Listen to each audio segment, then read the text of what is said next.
Hello, hello, hello. Hello. How's everyone's day? How is everyone doing?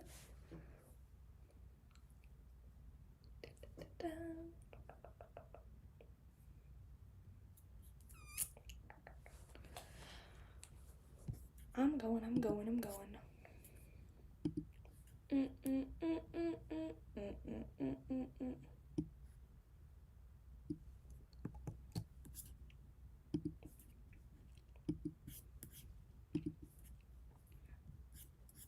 Thanks. Thanks so much.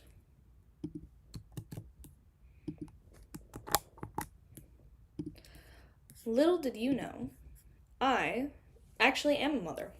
Yep, I'm a mother of 4. So, that's cool. You know.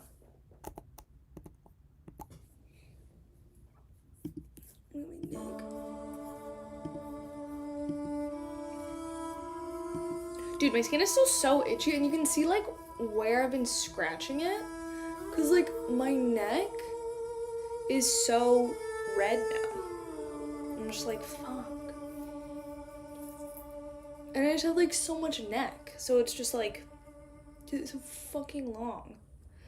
So it's just all cooked. I'm sorry. Dude, I start and I'm just like... Okay.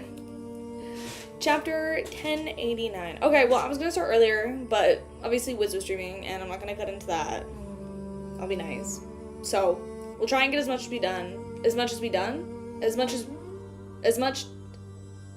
What am I trying to say? As much done as we can in the next 2 hours and 20 minutes. No, literally. Literally a giraffe neck. After sitting for a while, Klein raised his hand to rub his temples.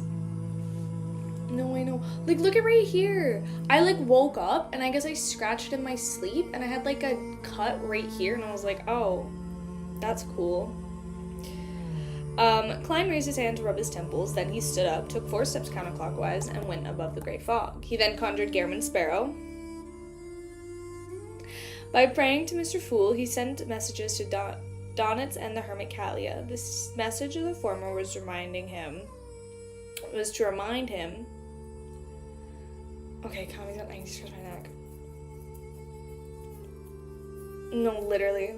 Anytime Gehrman Sparrow's mentioned, I'm, like, so happy about it.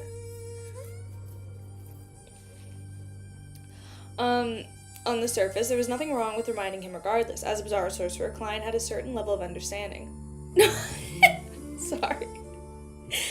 Of the Beyonders and Seer pathway. He believed that those who could truly advance to such a state were sufficiently cautious and careful. This didn't exclude certain oddities and exceptions, but it definitely didn't exclude Zeratil, who was a Sequence 1. At the situation, the eye of the angel, who was in control of enough secrets, Donitz was more like bait than was deliberately thrown out of a fish for certain targets. Therefore, it was highly likely that Zeratil would be very careful and cautiously avoid. At most, he would send members. Oh my god. He would send members of the secret order to do some direct or indirect investigations. By the same logic, the message that Klein gave the Hermit Kalia had the same content. However, this wasn't the main point. The main point was that her immediately contact Queen Mystic Bernadette, saying that Gehrman Sparrow wanted to meet her as soon as possible. In addition, he also informed that Admiral Stars, something he wanted to delay till the next Tarot gathering, that she was to decide if she wanted to purchase the Sequence 5 Druid and Sequence 5 Classical Metallurgist of the Planter Pathway. West of the Berserk Sea, Theros Island, Donitz, who was gathering clues about Vice Admiral Ailment, held up a cup filled with golden beer, and his expression suddenly became extremely complicated. What's wrong? You saw someone and recalled an indescribable encounter? Anderson shook the Lanty-proof distilled liquor in his hand and teased the abnormal Dantes. Dantes gulped down the mouthful of beer and wiped his mouth with the back of his hand before saying with a somewhat depressed expression, "We have to be careful of the Secret Order members from now on." Ever since he met Gehrman Sparrow, such words were a common occurrence for him. His initial reaction had gone from the point of panic to numbness and depression. Aww. Poor Donis. He suspected that one day he would be listed as being wanted by all organizations in different sizes, except Mr. Fool's organization. Anderson sized up Donitz when he heard that and clicked something. I feel like Gehrman Sparrow is more like a hunter than me, so the two of them have a special method of communication. You don't even need to summon a messenger. Donitz was just about to say a few perfunctory words when a person from the Intis rushed to the tavern. He held the telegram and shouted, "Baysack launched an air raid on Backland. I can't stop yawning." No one has officially declared war. Anderson and Donitz looked at each other, but relying on their pathways characteristics, they acutely caught the scene of a large-scale war. Baysack attacked Backland and Pritz Harbor, and the return, Lowen has officially declared war. The 3 ironclad warship fleets weren't at the harbor, so there weren't many losses. They're heading back to Lowen Coast. Catlia's crew happened to pass through Orby Island, and they gathered all sorts of information from the telegrams. Just as she was thinking about how the pirate crew would react in the situation, she suddenly saw the endless gray fog and heard the words Gehrman Sparrow, "Be careful of the Secret Order members. Be careful of Zeratul." As someone from Intis, to a certain extent, what caught Catlia's attention was something that was the least important, and it was precisely because of this that she had no doubts and the world Gehrman Sparrow's request to meet the Queen as soon as possible. She believed that this was related to the Secret Order and Zeratul. Finally, she said the 2 potion names softly: Druid, classical, how do I say it? Metallurgist. Sequence 4 name should be the ancient metallurgist. It was previously called human metallurgist. Catlia subconsciously walked to the window and cast her gaze down on the seas, which had a time difference between it and Backland. Frankly and Artisan Clough were leaning on the side of the ship sunbathing. The former a relaxed expression and looked very pleased, but there was a pensive look in his eyes. It was as though he was still some problems that couldn't be resolved. The latter's face was pale and his lips were quivering. Scattered over his clothes were mushrooms. Druid, ancient metallurgist. That word's gonna fuck me up this entire time. Admiral Stars Catlia repeated in 2 terms again, feeling as though something was pressing down on her. After about 10 seconds, Catlia adjusted the heavy glasses on her nose bridge and consoled herself. Mr. Fool didn't give any warning. It means that it's not a big deal. With this in thought in mind, specks of bright light floated down, forming a staircase of light between the captain's cabin window and the deck. Catlia went down on the stairs and walked to Frank Lee and Clough's side. After a few seconds of silence, Catlia asked, "Frank, what are your dreams?" Only then did Frank Lee realize that his captain had arrived. With a push of his palm, he flipped to his feet. Dreams? The biologist thought about it seriously and said, "I wish to be able to study the soil, the creation of objects, the crossbreeding techniques without restriction, so as to ensure the humans will no longer be hungry anymore. Equally between people will..." Achieved. What can you do? I can do. What you can grow, I can grow. Upon hearing this, Artisan Clough slowly got up and silently crouched aside, opening his mouth and vomiting. Frank Lee continued without being affected. "In order to have such a world, one has to have sufficient food and resources, so I hope to create all kinds of creatures that can deal with the different environments and conditions. Everyone has their own tendencies. I prefer fish, beer, and spores." Catlia finished listening to Frank's description with a deadpan expression. However, during this process, she repeatedly nudged the thick glasses on her nose thrice. After a moment of silence, Catlia asked, "There's only one step left to your research now." "That's right, just a bit of Dmid's ability for catalyzing it. If I can't get the formula..."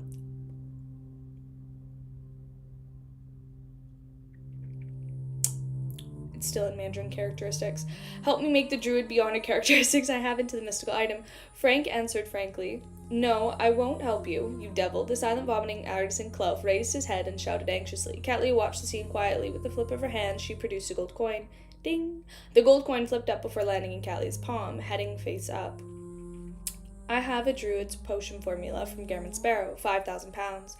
Catlia explained in detail as though she was deliberately telling Artisan Clough information, him who the true murderer was. A look of pure joy immediately appeared in Franksley's eyes. He really was a swell guy. Captain, I've only saved up 3,000 pounds. Can you lend me 2,000 pounds? Most of his previous savings had been used to buy the druid beyond her characteristics, and he had even sold some of his items. Catlia fell silent once again. A few seconds later, she nodded, while frankly expectant eyes were on her. Okay. Northborough Backland Medical University affiliated hospital. Eudora lay on the bed with a blank expression lacking the vibrancy a young girl should have. She woke up in a coma some time ago, but she hadn't opened her eyes. Thus, she heard the doctor tell her parents that the injury she received to her right leg from the air raid likely could be saved. They had to be prepared to amputate procedure.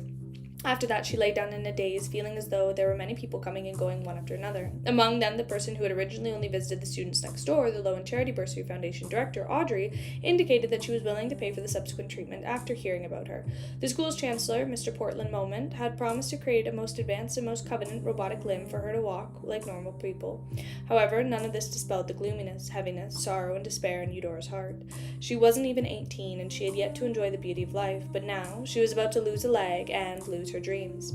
Her family wasn't considered wealthy. Her father was an owner of a grocery store that believed in the Lord of Storms. He was a violent, barbaric, and unwilling to reason with women. Her mother was timid and weak, and she relied on her father to survive. If not for the fact that her family didn't have a second child at home, Eudora wouldn't have been able to study at all. But even so, her father had chosen a place like Backland Technology School, where results could be quickly seen.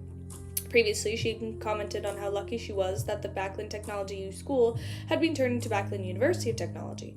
Furthermore, she had passed the examinations and became a real university student. This made her smile every day since she passed the joy to the people around her while having the time to indulge in her hobby for poetry. Eudora's dream was to remain in the university and be a university teacher, finding a husband who loved her so as she loved him. At the same time, she could constantly keep true to the pursuit of poetry, hoping that they would one day be published in magazines and newspapers. Now, all of that had been destroyed by a bomb that fell off the sky.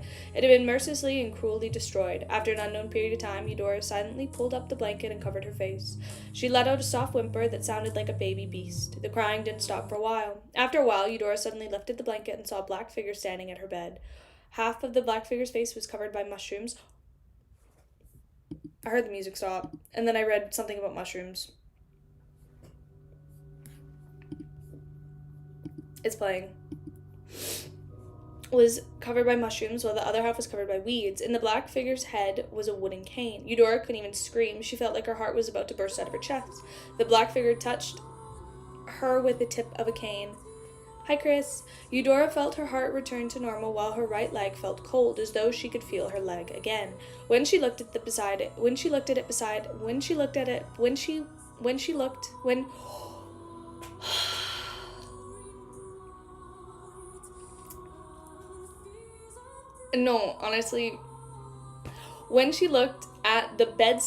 the black figure wasn't there anymore. In her daze, Eudora moved her right leg and realized that it wasn't painful at all. It was as if she had never been hurt before. She pulled up the blanket again and covered her face. A few seconds later, there was a sound of disbelief under the blanket. It was like filled with fear, but it was also mixed with crying that were tears of joy. Bro, that was so bad. I think we have a new curse. Whenever Chris either shows up or does something, something shuts off. Whether that's stream or just my brain. There's gotta be a little bit of a little problem. Nightmare of Pritz Harbor in the cemetery of the suburbs. The people who died at the airship bombing had been brought here. The priests and bishops in the 3 churches were busy comforting the souls of the dead to prevent any abnormalities from happening. In a short day, many wives lost their husbands, many children lost their mothers, and many families were down to a single person. Some of them loitered in the cemeteries, some silent, others sobbing. Some even wept until they fainted. Wearing an ordinary-looking face, Klein stood amongst them and watched everything without saying a word. It was as if he had recalled the funeral he had attended before. While it was dark, he had just used life's cane to treat the injured in Backland and Pritz Harbor, various hospitals, victims of the air raid. He had also left behind a strange and horrifying urban myth to help his figure digest the bizarre sorcerer potion. And he knew that once such haunted tales spread like wildfire, Zeratul, who was in Backlund, would immediately be able to understand what was going on. He would send his marionettes to monitor the corresponding areas, hence, before the news spread, he relied on the teleporting to travel to the hospitals in Backlund and Pritz, leaving behind all sorts of horror stories to treat patients with severe illnesses. When the matter spread, he believed that he would receive a great deal of feedback, allowing him to make a firm and huge step in his direction of completing the digestion process. However, Klein didn't stop there. The existence of conspiracy created by the Red Angel evil spirit and the fact that Zeratul was in Backlund was like a guillotine hanging above his head, urging him to continue searching for opponents. Hence, he came here to witness the grief in ordinary citizens. After a moment of silence, Klein retracted his gaze and turned to leave the cemetery. After arriving at an empty spot, he left his left glove quickly turned dark blue and slippery fish scales grew out. With a whoosh, the wind swept over and Klein flew up into the air towards the harbor. In the sea below the land, the Sony Sea fleet from the Faceac Empire was quietly waiting. It was as if they were preparing to launch another bombardment after daybreak, destroying the rest of the shipyards. Soon, Klein arrived above the harbor ruins and looked at the faint flames in the dark night. At the same time, his two marionettes had used Flaming Jump to rush over to the ground, splitting up into different hidden locations.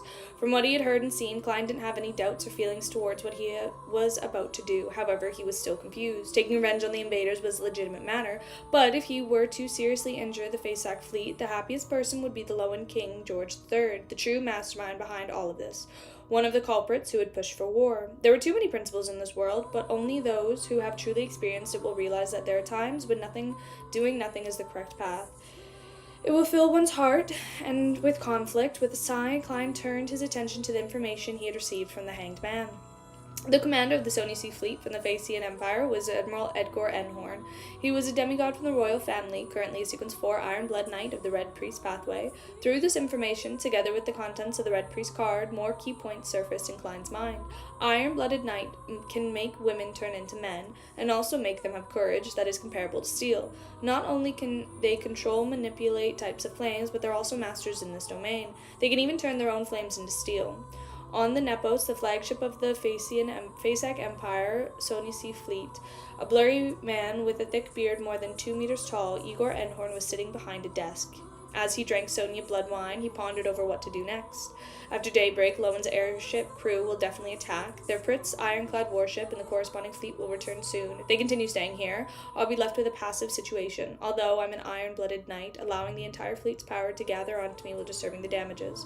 The commanding officer of the ironclad warship is likely a demigod of the Arbiter pathway, or they have the corresponding grade 1 sealed artifact, so it won't be easy to deal with them.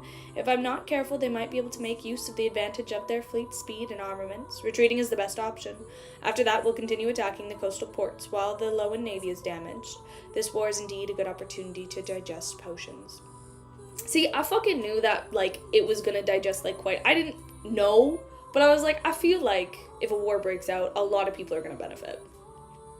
Unfortunately, I wasn't able to become a war bishop before this, otherwise I might have a chance to advance to the level of an angel after the war. Only a war bishop can truly unleash the strength of an army. It's not like how I am right now. I'm only able to focus power on myself. In the midst of Igor Enhorn's thoughts, he planned on using the hidden connection between the iron-blooded knight and the soldiers that were under his command to inform his adjutant to pay him a visit, so that he could give the orders to perform a retreat overnight. Suddenly he looked up at the door.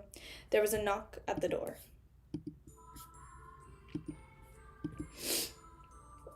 And it was instantly reverberated in a quiet room. An advance warning before the attack. This thought flashed in Igor's mind as he became extremely tense. In the battle between demigods, setting up an environment, suddenly attacks, and catching enemies by surprise was a good way to seize the initiative. It was a combination that could effectively defeat or even kill an enemy of the same level. On the contrary, it was very difficult to accomplish it successfully, therefore giving an advance notice before any attack was either a warning without any follow-ups, or it meant that the attacker's level of the strength far exceeded the target. As a senior ironclad blooded knight, Igor instinctively considered the worst situation. He immediately woke up every sailor and soldier on the Nepos and established a connection with them. At that moment, the noise sounded again. Boom. This time, the knocking sound on the door was comparable to the loud boom of the salvo. It made Igor feel like the bomb had exploded in his ear. Under the high surge nerve, he carefully listened to the commotion. This wasn't much different from the roar of the cataclysm cataclysmic enterer. In an instant, Igor's ears buzzed as he felt dizzy. He quickly spread out the damage and let every member of the Nepos hear a faint buzz. Then Igor grabbed the fountain pen on the table and threw it at the door. This dark red fountain pen left after images along the way, like a cannonball that had been fired. To the iron-blooded knight, no matter how ordinary it was, it could become a terrifying murderous weapon through the augmentation. The door was hit by the fountain pen, cracked open, revealing the person in the corridor who knocked on the door. It was a man in a black trench coat. His body was thin as paper, and his face had no facial features. At that moment, the fountain pen had already exploded. The tiny fragments were like storms brought about by the sweeping of the machine gun. It embroiled this person who knocked on the door, tearing him into pieces in flesh and blood. Igor didn't relax. Instead, he stood up and looked around warily. He clearly knew the person who had knocked on the door hadn't appeared. In this moment, the adjustment, whose bunk was diagonally across from him, opened the door and ran out. When he saw the flesh and blood on the ground, he said in surprise, "Admiral, what happened?"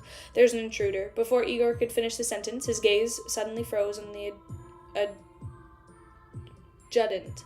I was saying adjustment. Adjutant. The adjutant retracted. I'm saying this word wrong. His gaze from the flesh and blood on the ground and slowly raised his head. There were no eyebrows, eyes, nose, or mouth on his face. It was the same as the person who had knocked just now. A featureless surface. Igor's heart palpitated, his entire body ignited, transforming into flames that shot out in all directions. After the scarlet flames dissipated, they swept forward and surrounded the adjutant. The fire quickly spread, revealing the already charred adjutant.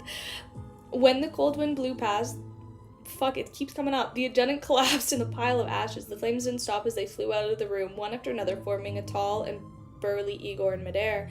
At that moment, he saw seagulls flying around him. All of them had human heads without any facial features, their heads barrel. Igor let out a secret grunt as a blaming flame surrounded him before he sent towards the strange seagull at the high speeds. At that moment, he heard a sound of metal rubbing against each other. Immediately looked over with the help of soldiers. When he saw this, the body suddenly turned cold. He couldn't help but sense a feel of horror. On one of the ships and the other sail-powered battleships of the Sony Sea fleet, the cannons seemed to come alive and had a life of their own. They turned around and aimed into the air. As for the cannonballs, they actively leapt into the cannons. The moment the shells were fired, they were struck by fireballs that followed different trajectories, exploding prematurely mid-flight. Seizing this opportunity, Igor quickly retracted his honorific name of the highest command of the Sony Sea Theater, a weather warlock from the royal family, the ruler of the fog sea of the battlefield and the symbol of the weather flux and totem in the storm and lightning, a great Awatoma Enhorn. This was also the reason why it was difficult to kill a demigod at the same level when an advance warning was given. They could always find an opportunity to seek help. Of course, the main goal of the attacker, Klein, was create a bizarre scene and scare the demigod to help him digest his potion. He had no intention of leading the hunt. Upon seeing this, he hid beneath the water. Having achieved his goal, he immediately got Konus and Eniu to swap locations over to him and teleport away from them. As for Igor, he didn't let his guard down. He remained extremely tense and guarded against any possible attacks. Only when the angel responded did he truly heave a sigh of relief. Following that, Igor didn't let the fleet stay any longer. He abandoned the sail-powered battleship and had turned into an urban myth, and he left those waters. After a while, the seagull flew over and landed on the sail-powered battleship and had regained its silence. The seagull was obviously dark circles, looked around and said with the language of humans, "I can smell the aura of a seer demigod." Okay. Okay.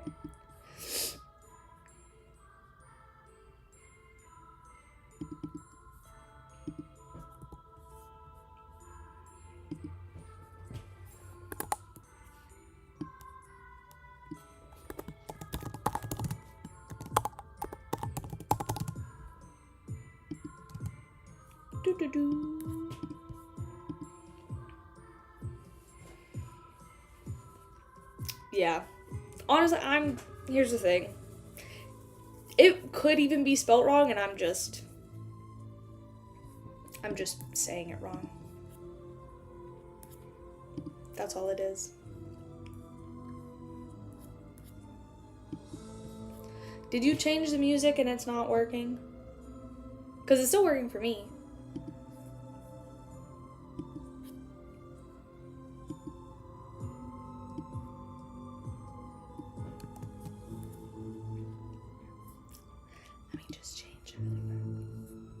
Here, I'll just do a new one. I'll just rejoin a new one.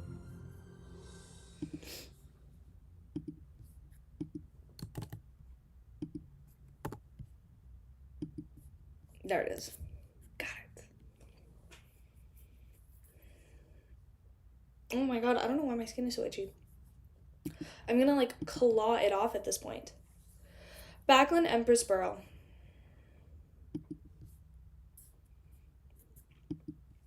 In the cramped rental apartment, wearing a rather thick jacket, Klein stood behind the desk and looked at the glass window in front of him. He carefully sensed the speed at which the bizarre sorcerer potion was being digested.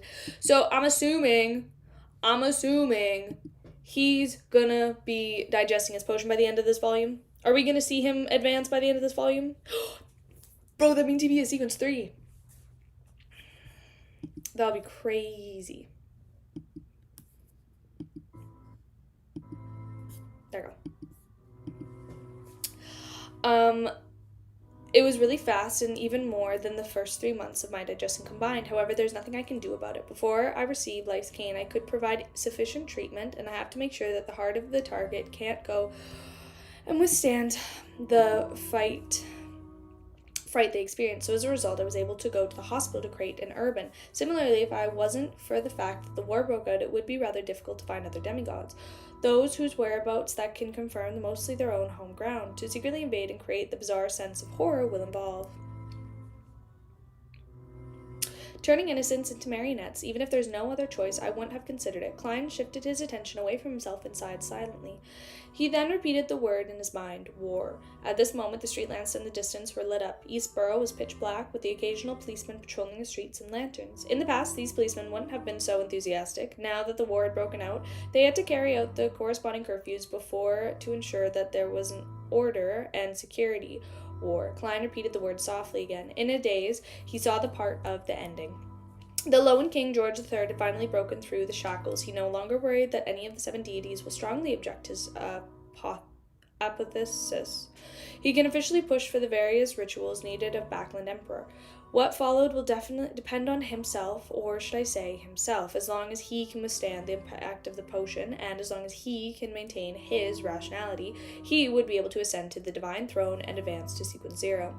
The Enhorn family of Fasak used the war and can embroil the entire world and allow its key members to significantly digest their potions, and without much difficulty they can prepare the corresponding rituals that allowed their family overall strength to be enhanced. As for the Amon brothers, he can consume the potion during these tumultuous times and experience a transformation to become a visionary, allowing this world to have another true god. As Klein's thoughts drifted, a question suddenly popped in his mind. Can I accept such an outcome? Klein opened his mouth and slowly closed it. Everything he saw seemed to pass through the limitations of time and space before returning to another place.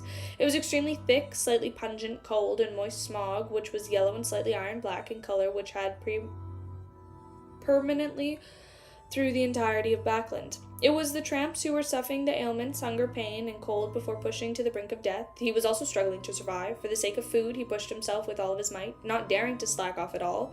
Finally, he saw the light of his life. He brought the long-awaited ham, but in a hazy smog, he fell to the ground and never got...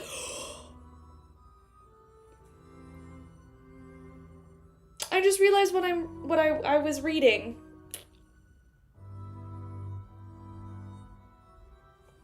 She was a hard-working widow in order to survive and to provide for her 2 children. She had ambition and all her dignity to make herself spew vulgarities in the pain-ridden joints and suffered repeated... No, because I just realized what I was reading. From the invasion of humanity on the daily basis, she supported the roof that could block out the elements. However, the roof had collapsed in the great smog. The child she wanted to protect had died in her arms. It was a young girl who yearned to study and fantasize about a bright future. She doted on her mother and her younger sister, working hard in the room that was filled with the moisture, always carrying the tiny bit of hope. However, after the great smog, she was no longer able to see a future she longed for. It was the girl who desperately took in knowledge, and under the care of her mother and elder sister, she had gone through too much suffering, and she walked out of her predicament one step at a time, hoping to improve herself. She hoped that her mother and sister wouldn't tire themselves out anymore, and that she would have a chance to let her family of 3 to live an ideal life. However, all of this ultimately shattered. In a terrifying smog, the girl was left alone. No matter how much pain or joy she felt, she was no longer able to share it with her mother and sister. The fantasy of her family life never appeared, nor would it ever appear again. They were living... It took me a second to realize what I was reading. They were living beings that fell to the ground like straw, one family after another, one human after another. They would never be able to erase the pain in their bones. It was a student who clearly had a bright future, but only half of his body was left, his intestines splattered all over the ground. They were children who returned home from school, only to suddenly realize that they had lost their parents and had become orphans. It was the pain of writing on the ground while crawling with great difficulty. He was an ordinary person who wanted to approach the future, but was powerless to swallow his last breath. It was the people in the cemetery who were silent that it made one's heart ache. Or those who cried until they fainted several times. It was a land stained with blood. It was the air filled with gunpowder. It was the cold and ruthless shells. And for the mastermind behind all of this, the greatest murderer, he would step up to the divine throne, piles over corpses, only to receive cheers and escape his mortal coils. Can you accept such a development? Can you accept such an arrangement? Can you accept such an outcome? After the moment of silence, Klein suddenly spoke with a deep voice. No, I can't. His voice ultimately echoed in the room, and it was layered with interlake. No, I don't accept it.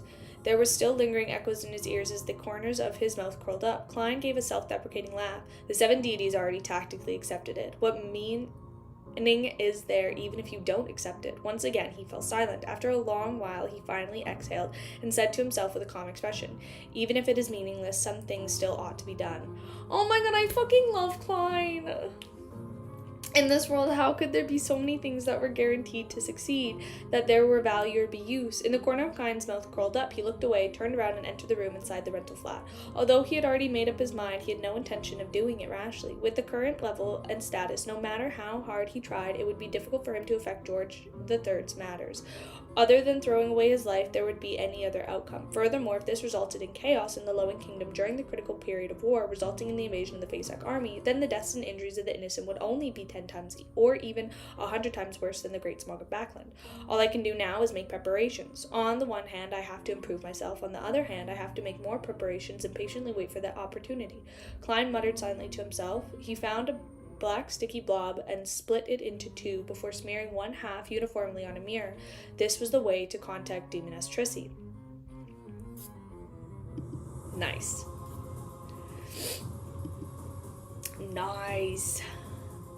However, when all the black objects disappeared, there was still no abnormality in the mirror. There was no response. After being frightened by an angel like Miss Messenger, Trissy's already decided not to have any contact with Garamond Sparrow. Klein sighed and walked to the bed to sit down. His thoughts quickly shifted, and the reason why the Demoness sect had helped King George III. One of them is a demoness needed to catastrophe to digest the potion and hold a ritual. The other is King George III has made a promise to them. He promised them that they could openly spread their religion. No, this shouldn't be something that the 7 deities would allow. Even if the Black Emperor is a sequence 0 with the primordial demoness and the true creator, they wouldn't be able to fight against the 7 deities alliance. Of course, after this war, the existence of the alliance between the 7 deities is itself a question. In that case, the 7 deities that know that King George III is working with the Demoness sect shouldn't let him become the Dark Emperor. The promise is for something else. The Demoness pathway has a true god, and there are very few valuable items left outside. Similar pathways, isn't that the Red Priest pathway? King George III, Noamon's brother, doesn't only know of the secret mausoleum needed by the Black Emperor for the Blood Emperor listed tutor, but he also obtained the angel level beyond a characteristic or grade 0 sealed artifact of the Red Priest pathway. With the condition that having a sequence 0 means no sequence 1, this is probably the greatest hope for the upper echelons of the Demoness sect to advance further. Yes, the primordial demoness should be very interested.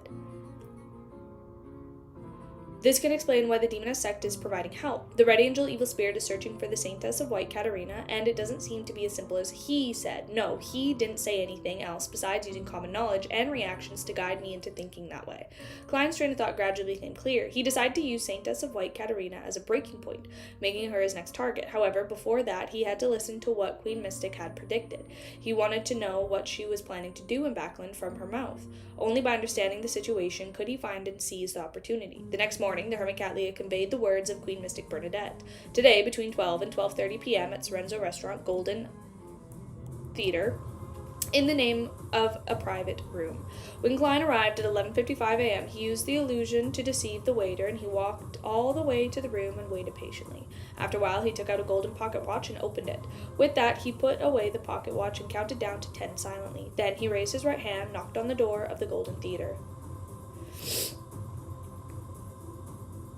At that moment, his marionette Conus was sitting on the bench across the restaurant reading the newspaper leisurely. NU was in the group of students giving off a flyer that promoted the evilness of Faceac. Of course, the three of them would switch positions from time to time, making it impossible for anyone to make an accurate judgment. Come in. Bernadette's voice came from the room. Very impressive. I didn't notice anyone inside, nor did I notice anyone entering. Well, it's also because I didn't advance my spirit body threats vision. Klein mumbled to himself before turning the doorknob and pushing the door open. The first thing he saw was a large swath of golden before he noticed the chestnut-haired woman sitting at the head of the table. Okay, I will join again. Truly struggling.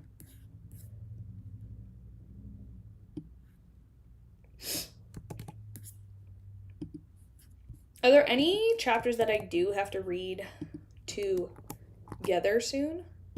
Because I feel like when we get to around the ending, there's always like... No, I'm cursed. Like, here's the thing. I actually... The amount of, like, glitches and stuff that I have happen... And I'm gonna be super honest. Here's the other thing.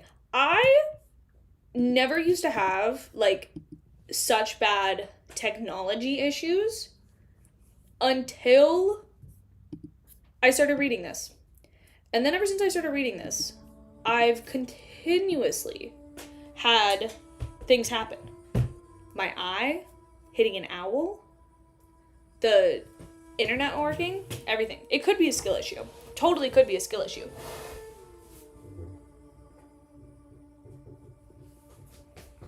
I know. Bernadette was wearing an into-style blouse and was sitting there quietly. Her chestnut-colored hair was naturally draped over her shoulders, and her straight brown brows were spread out perfectly. She actually had the aura of the female... No, here's the thing. He's in the house. He's in the walls. He's here. That's all I'm saying. I don't know which one of them, but one of them, if not both, is in the room with me right now. He's right here. Maybe they're both. They're both just right here. The Emperor's sense of aesthetics still had quite an influence over Queen Mystic. However, it's limited by the environment around her and it cannot be fully manifested. Klein took off his hat and pressed to his chest. He bowed slightly before casually pulling out the chair and sitting down. With a sweep...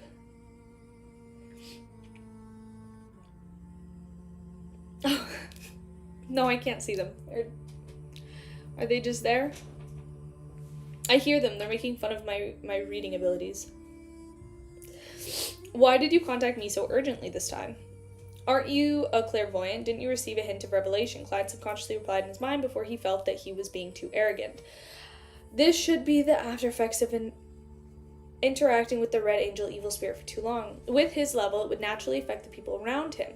If he was willing to effect would definitely turn into a form of corruption. Klein quickly did a self-analysis and made a judgment. He pondered for a moment before asking, have you attained what you wanted to achieve in Backland? No, I can't even say that I've failed. Oh? Klein used a tone of expression his surprise and puzzlement.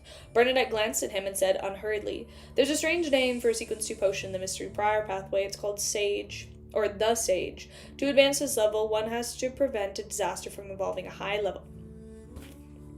How convenient. How coincidental, one would say. Involve a higher level of power, Sage. So, there's where Sage of the Hidden Sage comes from. Klein was momentarily enlightened. Just as he was about to ask, he heard Queen Mystic continue. I anticipated such an opportunity in Backland, so I came here a few years in advance to make preparations. I've recently been waiting for it for a long time. Unfortunately, I predicted that it would happen in the second half of this year, later year. I wasn't in Backland at the end of the year, so I was unable to stop the Great Smog. And in this war, I tried my best to do something, and I achieved something, but I was surprised. Faceac directly attacked Backland with an air raid, and the disaster ultimately erupted. That's why you said you failed. Klein nodded indiscernibly and said with a sign. I didn't expect the ones to start the war to be the Phaeacians either. As he spoke, he sighed inwardly. The difficulty of Queen Mystic's advancement ritual was controversial. It all depended on one's luck. One had to know that before he became a demigod, Klein had already stopped the true creator from descending. He had saved Tinjin and Backlin, which were feats that could definitely satisfy the ritual requirements of becoming a sage, but under normal circumstances, there weren't as many disasters like this, and there weren't things that could easily be stopped. Just like the present situation, Amon's brother had planned for 1,000 to 2,000 years, even if something went awry with King George III, war would erupt as he had expected. This was because the root cause of the uniqueness of the death pathway hadn't been resolved. This made him suspect that Mr. Azek's life in the northern continent had always been under the arrangement of Amon's brother. If not, how did he, who had lost his memories, escape from the sites of various major churches without a shape-shifting mask? More importantly, it is unknown why Azek had used the real name in his life, and this wasn't something that was suspected by anyone, nor did it incur any investigation. Is this all part of your plan? Amon's brother? Amon thinking of this, Klein felt a certain trauma, a result of post-traumatic stress disorder. His body nearly trembled. No, because I know I say I want it, but then every time it happens, I'm like, oh, my baby. He silently took a breath and looked at Queen Mystic and added, the war involves the son of the creator, king of angels, the true deities. It's not something you can stop. With Bernadette's knowledge and experience, she had some changes to her facial expression when she heard the sentence. She repeated a few key words in a low voice. Son of the creator, king of angels, deities. She wasn't too surprised by this, as if she had already made a prediction. However, even if she was a clairvoyant, she wasn't able to pry into the scripts composed by Amon's brother. After repeating it again, Bernadette fell silent for 2 to 3 seconds before singing to herself. So that's the reason. Klein adjusted his posture and thought, okay, hear me out. Hear me out, though. Okay, the way that, like, and obviously a lot has happened. Like, I get that he's gone through a lot. The way that Klein's interactions and the way he, like, speaks, I don't know how to explain this. The way that his, like, it's being written is different. Something's changed in the last, like, 20, 30 chapters with the way that Klein is being written when he speaks to other characters. Hey, Red. Like, I don't know. There's just, like, he's just a lot more disconnected. Maybe I'm just crazy. But whenever I read, like, Klein interacting with people, it's just a lot more disconnected in the past, like, and it's literally only been in, like, the past 20, 30 chapters that I've noticed that he's just a lot more disconnected when he talks to people. In the way that it's written, in kind of, like, the underlying tone of how he's being described. I don't know. Maybe I'm crazy, but I've just noticed that in the last little bit. Actually, to you, this war is... Well, a lot has actually happened to Klein. A lot has actually happened to Klein. I'm gonna sit on it for another minute because I have an idea, but I think I'm gonna finish up to chapter 1100 today.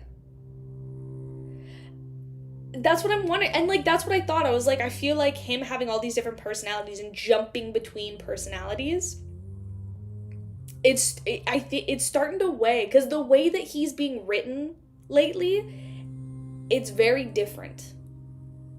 Yeah.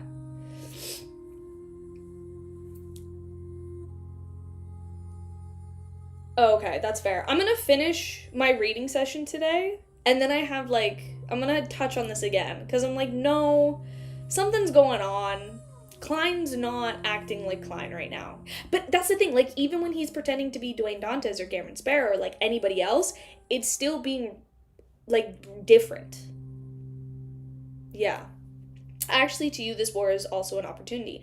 Next, there will be many disasters, including the clashing of powers in the angel level. I believe that you should at least be in control of this grade 0 sealed artifact. You can also stop certain matters From happening at the critical moment, of course, you have to choose a good time and method. Bernadette nodded gently and agreed with what she had said. She also tactically acknowledged that she possessed at least one grade 0 sealed artifact. Of course, this is the daughter of a protagonist of the previous era. As a child of Emperor Roselle doted on the most, it would be unbelievable if her father didn't leave her 1 to 2 grade 0 sealed artifacts. What is most important was that Bernadette was already preparing the ritual needed to advance the stage. This meant that she definitely had the corresponding sequence 2 beyond a characteristic in her hand. To a certain extent, it was the equivalent of a grade 0 sealed artifact. After tactically agreeing, Queen Mystic Bernadette's gentle but emotionless voice changed slightly. However, I still don't like war, even though it will give me a chance. I once hated him and couldn't understand him. That's why I didn't call him father for many years. It's because he did too many things against the trends of the time and hurt the innocent. I couldn't accept my heroic father turning into a crazy tyrant. And now, through the answer from the eternity behind you and my own investigations, I somewhat understand his situation. I understand that he was suffering from despair, pain, and loneliness. I understand him as a drowning person, only struggling on instinct. When Klein heard that, he sighed and felt his emotions in turmoil. In this world, the only people who understand Hyung Tao, Roselle Gustave the most were probably the two people sitting here. Of course, this feeling didn't stop him from sensing that Queen Mystic Bernadette's condition was a little different today. In the past few times they had met, the king's daughter had never said so much, nor had she opened her heart so directly. At most, she would play the tune of music, subtly expressing her sadness. After some time, Klein pretended not to notice, and he asked, when did he start changing? Do you think there's any prior warning or something worth paying attention to? Queen Mystic Bernadette's deep blue eyes moved slightly as though she had sunken into the trove of memories. After a while, she slowly said, "Not long ago, he proudly said to me, haven't you always wanted to know what's surrounding our moon and other planets? In the future, our journey might be towards the Sea of Stars." The Sea of Stars. What on the moon and other planets? As Klein pondered over Queen Mystic's words, he suddenly recalled a key phrase and a key word was cosmos. The matter was, Mr. Dorr had once told Emperor Roselle that once he had the ability, he could take a look at the moon. That would resolve many of his doubts. The Emperor finally went. The hysterical diary pages was written after this exploration attempt. He had unknowingly changed his personality, becoming extreme. Klein recalled the corresponding content. Under Queen Mystic Bernadette's gaze, he deliberated and said, "At your level, you should more or less know that there's corruption coming from the cosmos." Bernadette nodded and didn't pursue the matter, as was a thought she knew that Gawain Sparrow wasn't sure either. She knew that only an angel-level demigod could detect the resistance of corruption. After more than 10 seconds of silence, the topic was directed towards Klein, reason for being there. On the reasons of this war is because the Lowen Kingdom George III's discoverer of the 9 secret mausoleums left behind by the Blood Emperor, doing so with the intention of switching to Black Emperor pathway and becoming a Sequence 0. As such, he abolished the Grain Act. Klein didn't care if Queen Mystic knew anything about these matters. He followed his own pace and roughly told her everything without missing any key matters. Finally, he said the Black Emperor does have the ability to revive, but once the new Black Emperor appears, the original entity would perish completely. The original entity he referred to was Emperor Roselle, who might have successfully before being assassinated. Something Klein even suspected that Roselle had intentionally given others the chance, which resulted in him perishing on the spot. This way, when he revived from the astral world and regained his uniqueness and absorbed the 3 Sequence 1 characteristics, he would no longer absorb the characteristics of Knowledge Emperor, Arcane Scholar, and the characteristics of another pathway. He could make himself pure, thus free from madness. This was the way to live through death, but the prerequisite was that Roselle's ritual had succeeded. He had died during or after the ritual, and not before the ritual. Queen Mystic Bernadette took all in before slowly saying, "You want to stop King George III?" "Yes." Klein nodded frankly. "Why?" Bernadette pressed in an unperturbed tone. The corners of Klein's mouth curled up. "No, 'cause see, even the way he's being described," curled up as he smiled. "Some ridiculous reasons that aren't worth mentioning." Bernadette's gaze landed on the face for a moment before she said, "That's enough. I'm also doing such things for something that has slim chances. One that's almost impossible to happen. We can cooperate on stopping King George III. We're all ridiculous people." Klein sighed and said, "I'll give you the method to summon my messenger." "All right." Bernadette reached her right hand and lightly tapped the table. The fountain pen that was originally placed diagonally in front of her suddenly jumped up as if it was held by an invisible elf before writing fluidly on the paper. "This is a method needed for summoning my messenger," Klein calmly said. Bernadette calmly. Huh. Author's note from chapter 715.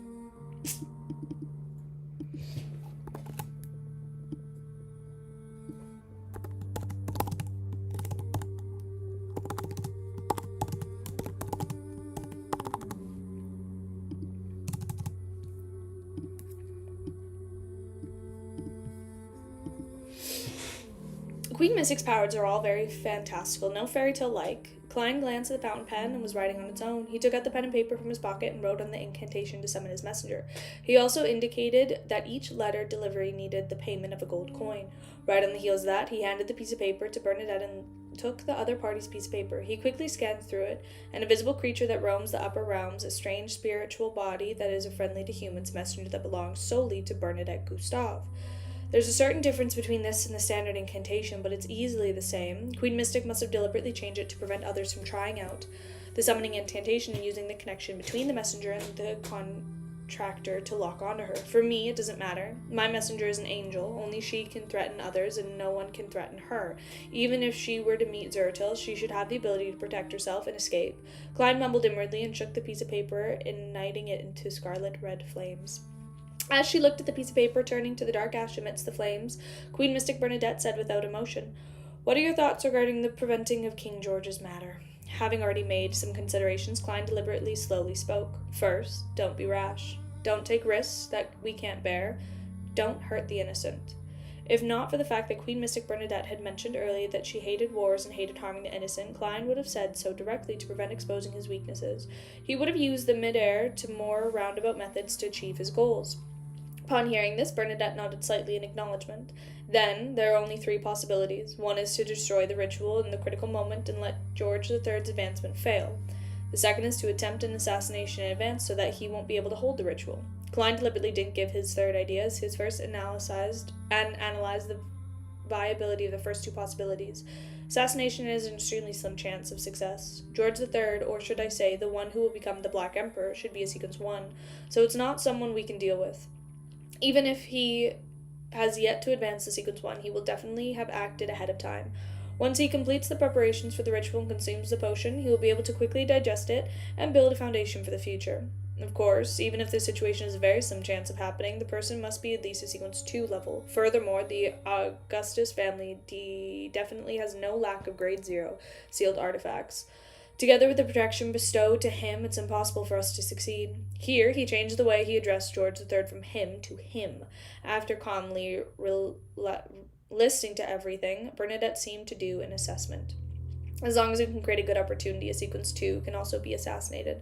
But at least one of us will die, or perhaps both of us. What she meant was that the grade 0 sealed artifact she wielded was sufficiently powerful, magical, and terrifying.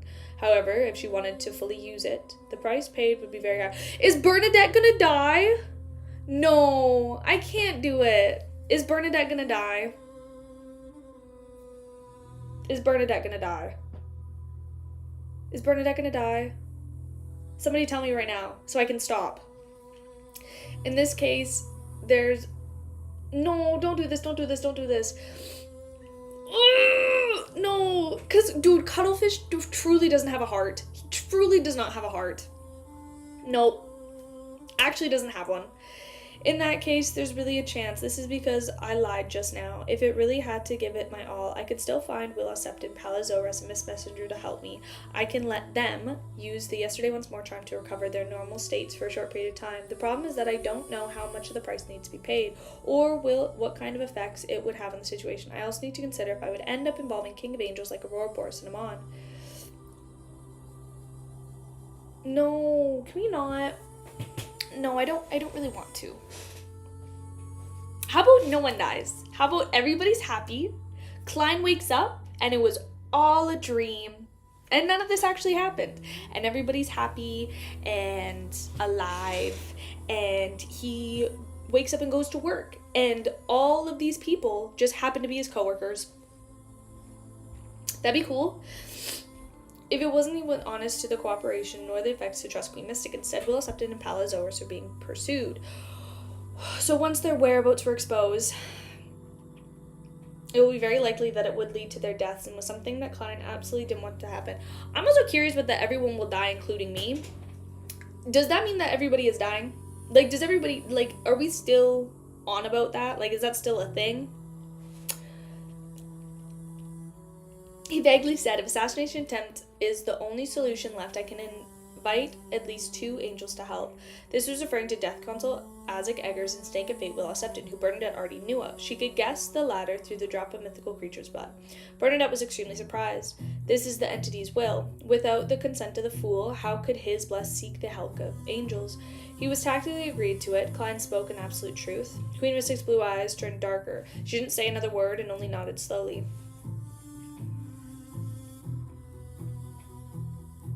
Okay.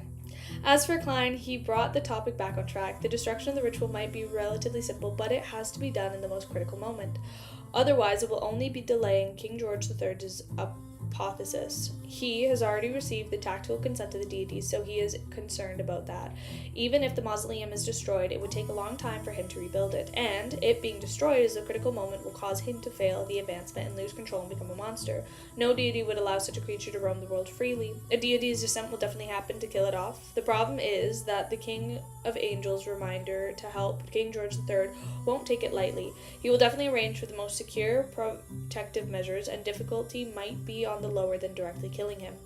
This requires us to gather intelligence as soon as possible and find an inclusive angel to be used. And, be it the first line of thought for the second line of thought, it's best that you advance to sequence 2 and become a sage. Bernadette nodded slightly and showed that she understood. She then said, what about the third line of thought?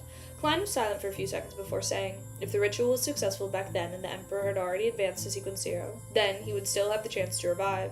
As long as we could find the arrangements left behind by the Emperor before George III's apotheosis and allow him to return to the plot of George III's will fail. He didn't use his words, him, he refers to Roselle as Bernadette did to avoid exposing his identity. Queen Mystic's eyes clearly flickered before they turned dark and reserved. She opened her mouth and slightly said, I'll hand over selected diary entries to Catlia. Klein didn't discuss the matter deeply. Instead, he smiled and said, actually, there's still a fourth line of thought. Bernadette's eyes twitched as he expressed her doubts. That's to do nothing. Let George III hold the ritual and attempt to become a god while we wait for him to fail. Klein gave a self-deprecating laugh. The higher the sequence is, the greater the chance of failure. This was actually the truth. Even if there was a script written by Amon's brother with the road to success completely paved, and even if George III had perfectly digested the previous potions, the odds of him successfully advancing to become a god didn't exceed 50%. Of course, what Klein said was just a self-deprecating remark. Queen Mystic didn't immediately respond. She looked seriously at Garamond Sparrow for a few seconds before saying, the feeling you give off to me now is different from the previous few meetings. I said that! I said that!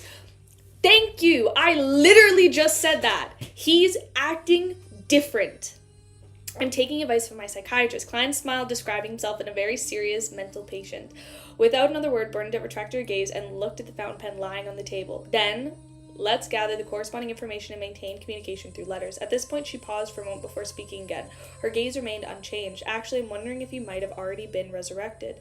It's just that he's still finding his past self. I'm not sure what details the Black Emperor's resurrection entails. I wonder if he really chose to be the Black Emperor in the end. Bernadette's voice gradually became ethereal and carried the indescribable feeling. As Klein listened, he suddenly understood what Queen Mystic was thinking or expecting. She suspected that the fool was the resurrected Roselle, suspecting that the Emperor had fooled everyone in the past. In fact, he had never thought of switching to the Black Emperor pathway. Instead, he had chosen another path. As such, he needed to find himself by seeking out the past diary pages and the cards of blasphemy. Unfortunately, I'm just Uncle Shao from the next door. Klein originally wanted to say something cheeky, but his emotions gradually turned staid, making it difficult for him to force himself to relax. Without saying anything, he stood up, bowed, put on his hat, and left the room. After closing the door to the Golden Theater room and taking 2 steps forward, he suddenly heard a tranquil and melodious tune. The melody was ethereal and carried with a faint sense of melancholy. After pausing for a few seconds, Klein turned towards the hall and left with flaming jump. City of Silver, the team gathered the city gate and was about to set off. This was a team that headed for Afternoon Town to prepare the exploration to the Giant King's court. Derek Berg was standing in the middle and was the second shortest person. I guess they're, part of giants. I'm, fucking huge. I'd come up to, their kneecaps. To his sides were Joshua and Ham.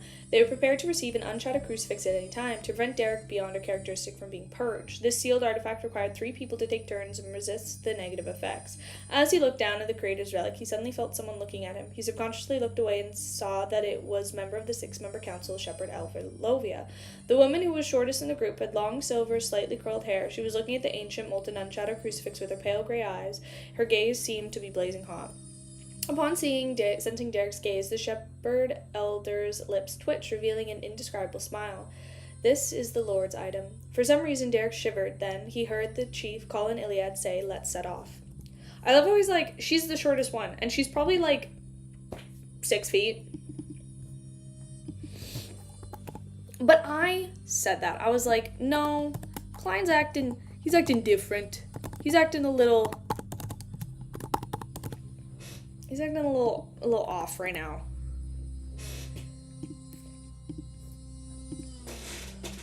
In a small alley of the Backland Bridge area, Shio once again met MI9 staff responsible for contacting her. "This is your reward for exchanging the merit points, a total of 2,500 pounds. I helped you get the other 500 pounds. The golden masked man threw the bulging envelope at Shio. Shio caught it accurately and didn't count. She instinctively pressed down and sincerely said, "Thank you." The golden masked man waved his hand and said, "There's no need to thank me. This is also a good thing for me. If you continue to harp on the past matters without letting go, I'm very worried that you'll all go to military court one day." Oh, Lovey is 6'3". Of course she is. Of course she is. Yeah. Dude, I'd be like a little ankle biter if I was with them. That'd be my only defense. Because I, like, break my neck every single time. "Are you still going to stay in Backland?" "Yes, I'm already used to living in the big city. When the war stops, I'll bring my family here," Shio said, having already made up her mind. Wait for the war to stop? Like, to my eyebrows, it would come up to their kneecaps, and then my forehead would just stretch up to being I'd be like the second tallest person there. And it would be all forehead. Like, you know that guy that always, what? I can't remember. The guy that used to wear the really, really big hat in Fairly Odd Parents. That'd be me, but it would just be forehead. "I believe in the goddess," Shio replied seriously. "You understand what I mean?" The gold-masked man waved his hand and said, "Are you still planning to take on missions from MI9? I won't reject an opportunity to earn money." Shio scratched her slightly coarse hair and said, "Half-truths." Yes, Doug Dimmadome. Dimsdale Dimmadome. Yes, that's me, bro. Next cosplay, Doug Dimmadome. "My name's Doug Dimmadome, and I'm owner of the Doug Dimmadome Dimsdale."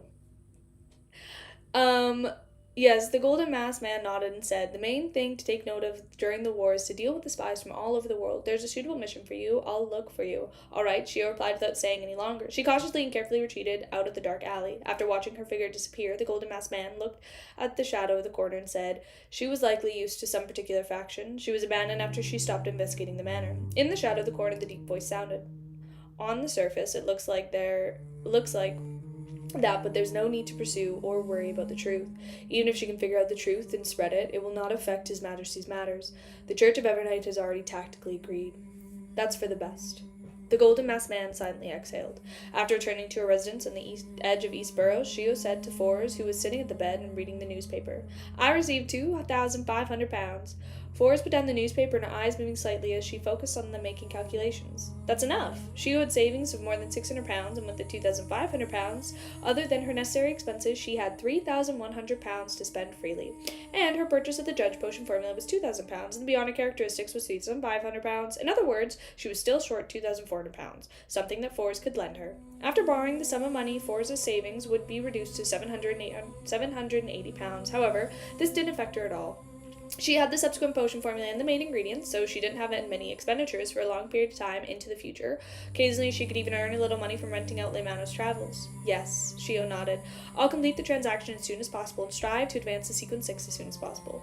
Seeing that her friend's matters were sealed, Force turned to worry about herself. "I don't know when my scribe potion will be completely digested. Now that the war has broken out, it'll be much safer with the ability to travel. The crux of a scribe is definitely recording. When I become a judge, you'll have a new beyond her powers to repeatedly record. This should be able to speed up the digestion of the potion. Shio pulled a chair over and sat down. Forrest sighed. I suspect that other than recording of Beyond Our Powers, I need to record down the sights and customs of different places. Only then can I match with the subsequent traveler sequence. But with war having broken out now, it's fine if I go further inland, but it will be difficult and dangerous. If I go somewhere else, the price of bread is rising, the price of one's pound of bread is rising by the farther. It's even more expensive than before the Grain Act was abolished. Indeed. Shio thought seriously and agreed with Forrest's conclusion. The two felt silent. After about 10 seconds, Shio suddenly had an idea. Actually, there's a very simple solution. What? Forrest sat up slightly and asked. You can spend the money and hire a person to take you traveling. Shio was very careful not to mention specific code names and actual names. You can be thrown... No fucking way. You can be thrown somewhere unfamiliar each time in 3 to 4 days or even a week. Then you wouldn't take long to record all kinds of customs and traditions. Besides, you can rent some mystical items from him. No! That should be me! That should be me holding your hand. That should be me making you laugh. That should be me. This is so sad. You can both improve your strength and help your digestion. That's right. Forrest's eye lit up when she heard that. No! Oh my god, I'm so jealous. Why? No! Only then did she realize her usage of the tarot gathering was superficial. No. Dude, I'm gonna pout like a 4-year-old throwing a temper tantrum. After the pleasant surprise, Forrest gradually frowned. The method meant that she had frequently dealt with the world.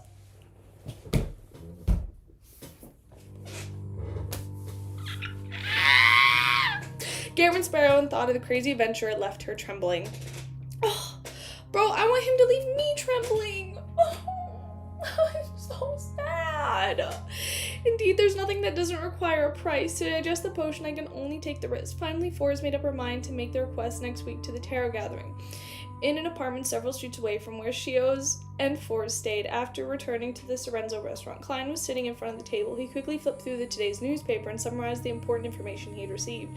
The Faceac Empire's Sony Sea fleet have retreated from Pritz Harbor. Their whereabouts are unknown. The Ministry of Defense Admiral Amherst... No, because I'm actually so upset right now. I don't even care that there's a war going on. And that, like, so much is happening. Bro, this is like biblical levels of envy. I've never felt this way, ever. Today's newspaper summarized the important information he had received. The Faceac Empire's Sony Sea fleet had retreated from Pritz Harbor. Their whereabouts are unknown.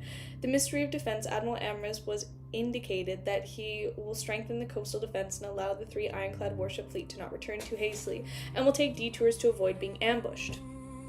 Faceac's 2-headed giant army invaded the winter country's Amarantha mountain range and suffered intense resistance. They failed to pass through the few strongholds. No, because here's the thing. I was liking Force. I might not like her after this. I might have mad beef with her after this. Faceac's subjugation fleet attacked Constant and other large-scale industrial cities along the Midshire eastern coast. There was a large-scale sea battle with the Eastern Kingdom's Midshire fleet. Both sides suffered losses. East Balin, Faceac, and the lone colonial armies are fighting in multiple locations. The rest of the countries have yet to make their stance clear. In the corresponding capitals, the ambassadors are running low on the contrast each of their emergency diplomatic meeting. The electrical transmission waves contain all kinds of important news, and they're intertwining with each other in different cities of the northern and southern continent. Oh my god, and they're gonna be like traveling alone together, and they're gonna probably like be sharing rooms. Oh my god, what if they go to an inn and there's only one bed? No! Oh my god. Klein didn't believe that the diplomats were able to avert the war. He put down the newspaper and thought about how he could gather information regarding George III's Black Emperor ritual. According to the normal logic, before Blood Emperor Alyssa Tudor went crazy, he did things in a reasonable manner. That is to say, he couldn't build L9 mausoleums in the same hidden areas. This would have been easy for others to wipe them out all at once, causing his resurrection to fail. Therefore, in the surrounding areas of Backlund and the other parts of the kingdom, there should be 8 other mausoleums that are similar. They haven't been exposed yet, so they might not be as heavily guarded as ruins. Number 1. That might give us an opportunity. Perhaps the Red Angel evil spirit might know something, but I can't contact him now. Ignoring the questions of whether chanting his honorific name will be dangerous, just as the act alone will expose my intentions to prevent King George's becoming Black Emperor. To a terrifying conspirer, there are too many points that can be exploited. Queen Mystic might have some channels and clues, but I can just rely on her. At that moment, the church doesn't know how many of the Blood Emperor's secret ruins are here. There are, or where they are, attacking key figure besides the king, such as a demigod from the royal family who is deeply involved in this matter. They must be on their guard. Furthermore, the angel of Antigonus family and the ancient secret organization would most likely be watching everything on one in the open and one in the dark. In addition, as long as the royal family's demigod ends up in an ancient, George III would definitely guess that someone is trying to stop him from becoming a god. Yes, Demoness White of Katarina will easier to deal with than the demigods of the royal family, would attract much less attention. Hello. Theoretically speaking, King George III has tactically accepted the few major churches no longer needs to work with the Demoness sect. Not that there need for that.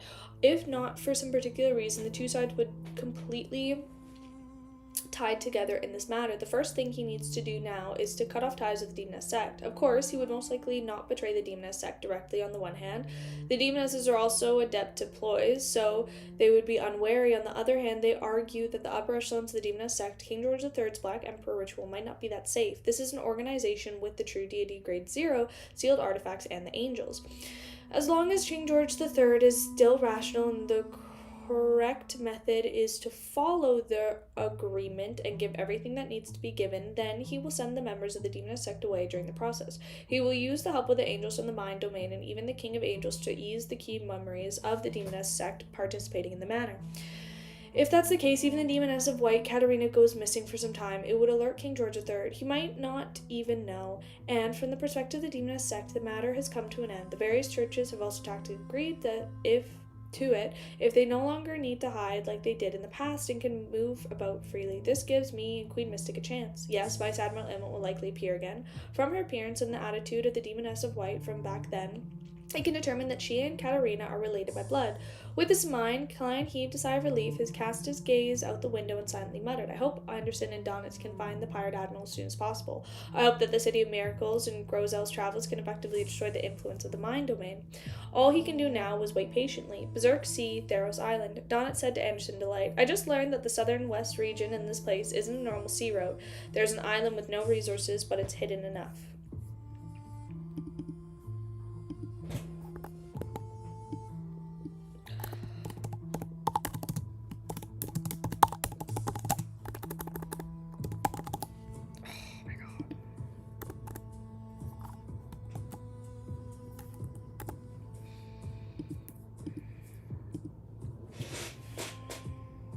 I'm really upset about this.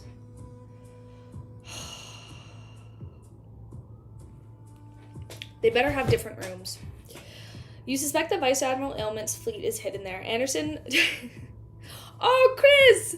Chris! Thank you! Oh, Cammy got one. Did Harsh get one? Oh, no, he didn't. Thank God. But thank you so much. You know what? Stream didn't die this time, and you know what? You actually planned that perfectly. You planned that at the perfect time. I was sitting here, I was so upset and distraught at the fact that Fours is out here living my dream. Living my dream. And now I'm in a much better mood. Thank you so much. That was so nice of you. Oh my God, big shout out Chris. Shout out Chris always. Donitz replied in excitement. That's very likely didn't...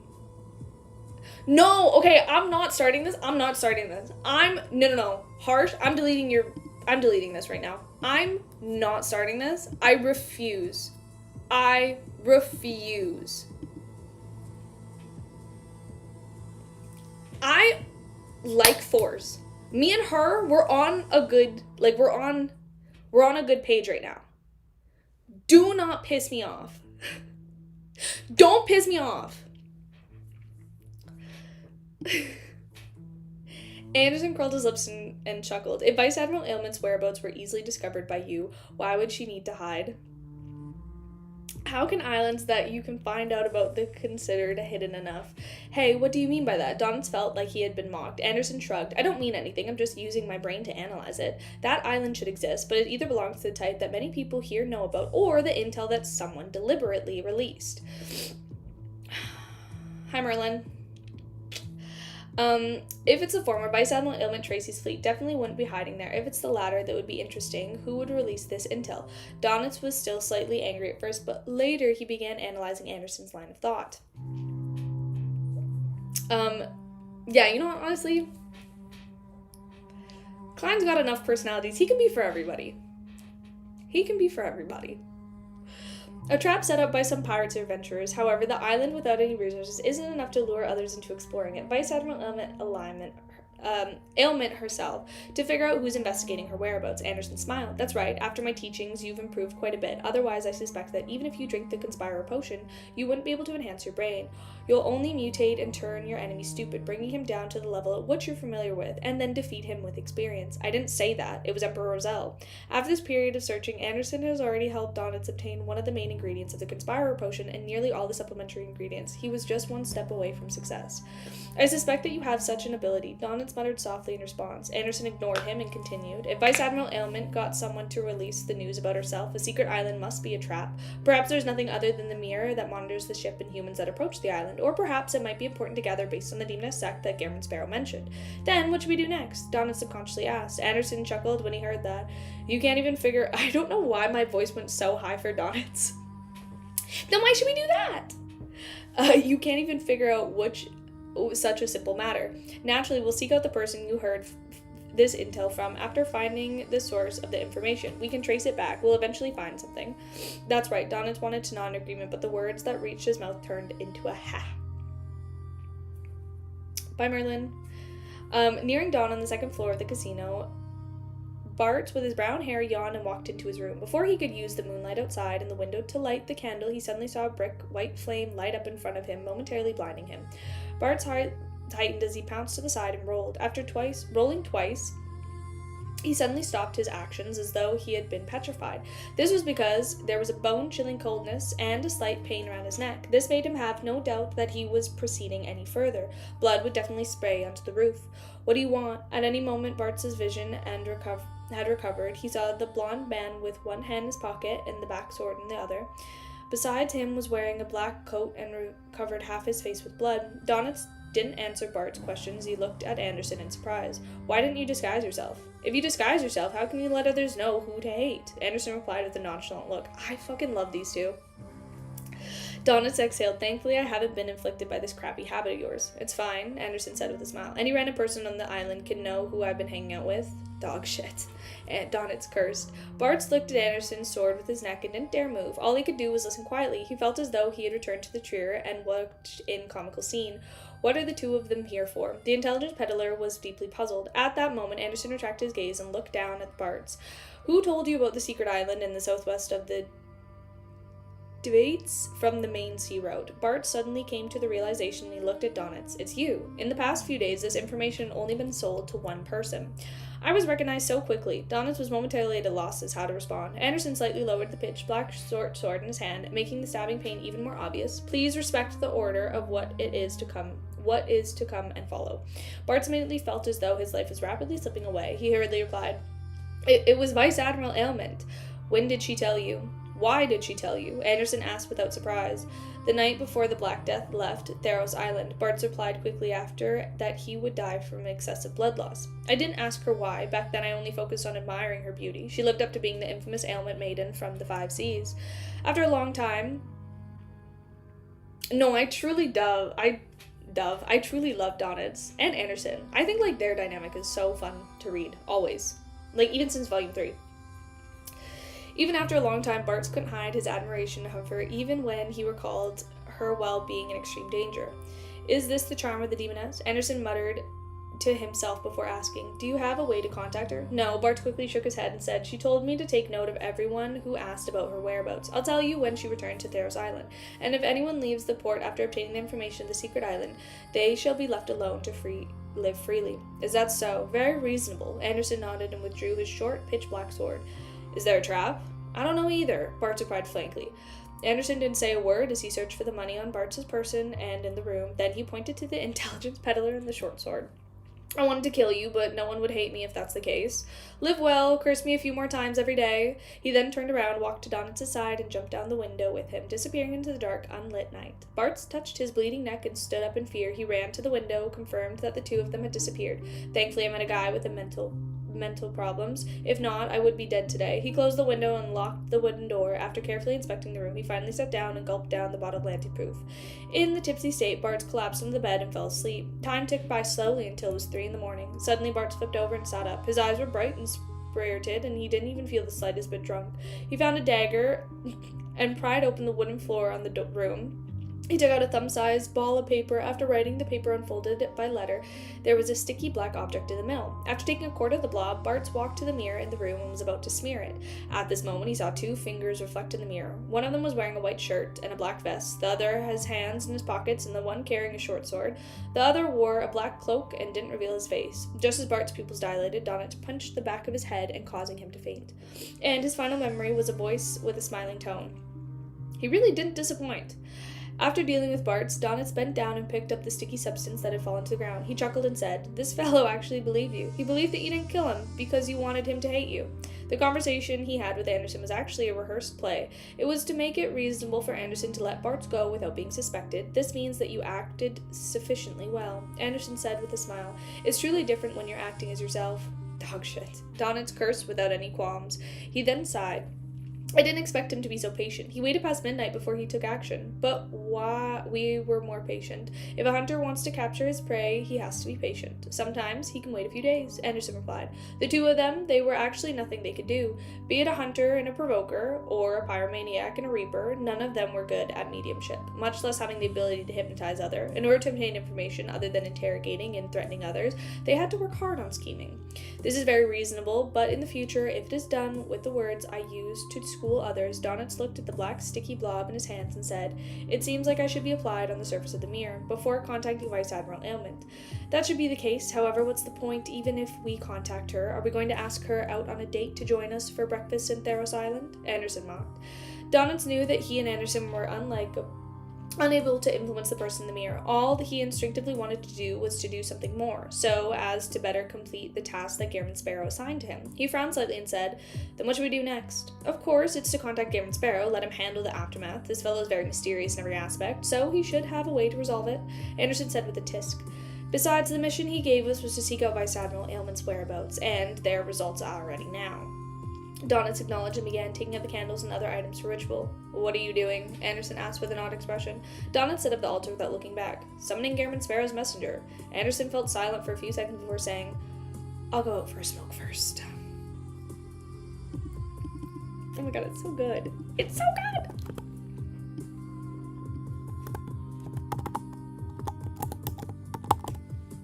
Cooperation.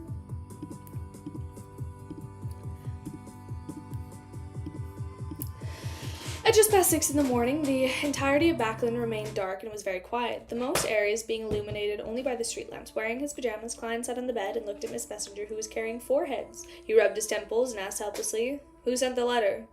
Why couldn't he have a good night's rest? 3 heads in Renette Tinker's hands replied one by one, that particular brainless servant of yours. Donnet? He prayed in the middle of the night in the past, and now he's sending you letters in the morning. Klein took a deep breath and slowly exhaled. Before that, he received the letter from Miss Messenger. When he opened it, his expression gradually turned solemn. This was because Donnett's and Anderson's discovery of Vice Admiral Ailment Tracy's location was extremely untimely. According to Klein's deduction, it would take longer for the Pirate Admiral and Demoness White Katarina to regain their freedom. They wouldn't be hiding much, make it easier to find them. Now that they had to deal with the intelligence peddler, Bartz had obtained the item to contact Tracy from him. The greater the possibility was that they had frightened the target and made her continue hiding. Of course, Klein could seek the help of Queen Mystic Bernadette to find a way to lock on to Vice Admiral Ailment through the mirror. However, the problem was that he suspected the target's hiding place was an important stronghold of the Demoness sect. It might even be the headquarters where the Great Sealed artifact is. That way, he even had to confirm the whereabouts of Tracy. He wouldn't dare to teleport over to capture her, hence any contact would alert the Pirate Admiral. And if he didn't take the opportunity to contact her regardless of whether Bartz was dead or alive, the news was spread after daybreak. Similarly, Tracy would be on guard. Seriously. This is also because Anderson and Donitz don't know the truth. They don't know the charges in the situation of the Lowen Kingdom. After some thought, he said to Miss Messenger, who was waiting by his side, "Wait for me, I'll write to reply." He had originally planned to teleport directly to decide what to do next, but after some consideration, he still chose to write a letter. Although he believed that Zeratil would waste time on an obvious bait like Donitz, he still felt that he had to be more careful if Zeratil didn't do so. I didn't mean that the members of the Secret Order until him would do the same. Such a huge organization definitely had a few demigods at the same level. Once he got entangled by the other party, it would be a huge problem. Alright, the head carried by Renette Tinker had failed to speak previously, rushed to the answer first. Klein got out of bed, walked to the bedroom, and came to the room outside. He took a pen and paper and wrote fluidly. Think of a way to make Bartz faint until dawn. Then, leave his room immediately and stay far away. There is a greater danger lurking there. Monitor Bartz again when daybreak arrives, but don't alarm him. The so-called danger was a half-truth, and the main goal was to get Anderson and Donitz to leave the scene, so as to draw away any possible spying. Putting down the pen and looking through it again, he folded the letter, handed it to Messenger Renette Tinker, who had followed him out. At 3:10 a.m. in the Berserk Sea, Theros Island, Bartz's room, Donitz had just finished cleaning the altar and wiping away the traces when he saw a terrifying messenger with 4 heads return. Gammon Sparrow didn't actually come. Donitz reached out and received the letter in surprise. He took out the gold coin for the messenger. After a figure with 4 heads and dark, compelling long dress disappeared into the void, he opened the letter and quickly read through it. There's danger. Donit's pupils dilated as he rushed towards the door as if he had burned in the ass. I was gonna go to... I'm reading faster than I thought I would, but we'll see. I was gonna go to chapter 1100. That's what I think I'm gonna do. Chapter 1100. Hi, Elma! After leaving the room, he said to Anderson, who was standing in the corridor and his back against... Also, hi, Eve! And his back against the wall, the unlit cigarette in his mouth. Quick, let's go. It's very dangerous here. Did Gammon Sparrow say that? Anderson was taken aback as he asked thoughtfully. Yes, how do you know? Couldn't it be that I discovered something? Donitz replied instinctively. You? Anderson chuckled and asked rather relaxed. What else did he say? Aren't you nervous? Gammon Sparrow is very reliable in such matters. Donit's focus was completely off. Anderson fell silent for a moment before saying, his messenger is more reliable. At least within a few minutes of his messenger's return trip, there won't be any danger here. If there really was a danger lurking here, they would silently shrink back when they saw the messenger. Donitz originally wanted to reply that it may seem so in terms of her image, but for some reason he instinctively gave up on that sentence. He switched to saying, Gammon Sparrow also said to let Bartz pass out until dawn so that we can monitor him again when his sun rises without exposing ourselves. Anderson frowned. What does he want to do? There won't be any latent dangers anymore once the sun rises. Without waiting for Donitz to respond, the strongest hunter of the Fog Sea turned around and entered the room. He took out a small metal bottle he carried with him and pulled out the stopper. He placed it on the tips of Bartz's nose and moved him back and forth. It's done, let's go. Anderson didn't hide his curiosity as he surveyed the area before leading Donitz out of Bartz's room and walked far into the distance. Back in Empress Burrow inside the Hall family's luxurious mansion. At 7:25 a.m., Audrey suddenly woke up from her dream. She's dreamed of a boundless gray fog and dreamed of the world Gammon Sparrow asking her to help hypnotize someone. Masking the target froze everything and happened in the past 6 hours, as well as the people who asked about particular secret island. Bye, Harsh. This is something that can be used to contribute needs for the manipulator potion formula beyond a characteristic. Also, Mr. World said that he would donate 7,000 pounds for the war efforts. Audrey got off her bed very lightly and put a teal cloak over her white nightgown. Following that, she followed Gammon Sparrow's instructions and set up a ritual praying to Mr. Fool's bestowment. The illusory door quickly took shape and opened, sending 3 items flying out, landing on the altar. One of them was a thin human skin glove, the other was an instruction manual on the piece of paper, and the other was a neat stack of cash that wasn't tied up. This is creeping hunger. Audrey scrutinized the altar and thanked Mr. Fool. And then she put the glove and, according to the instruction manual, activated the spirit of the traveler. When the glove turned transparent, the 12 sacred angels with fiery wings suddenly appeared in front of her. This is the angel's embrace that Mr. World had requested. It's effective to interfere with the divination and prophecy powers at the scene so as to ensure the identity won't be exposed. Audrey's eyes darted around as she changed the lie accessory, which she had already prepared, into a silver mask, and she wore it on her face. Following that, she followed the coordinates given by the world Gammon Sparrow and began the teleportation step. During this process, the strange scenery of the spirit world and all the kinds of strange creatures left a deep impression on her. However, before she could carefully observe them, she arrived at her destination. She saw the colors were saturated and stacked.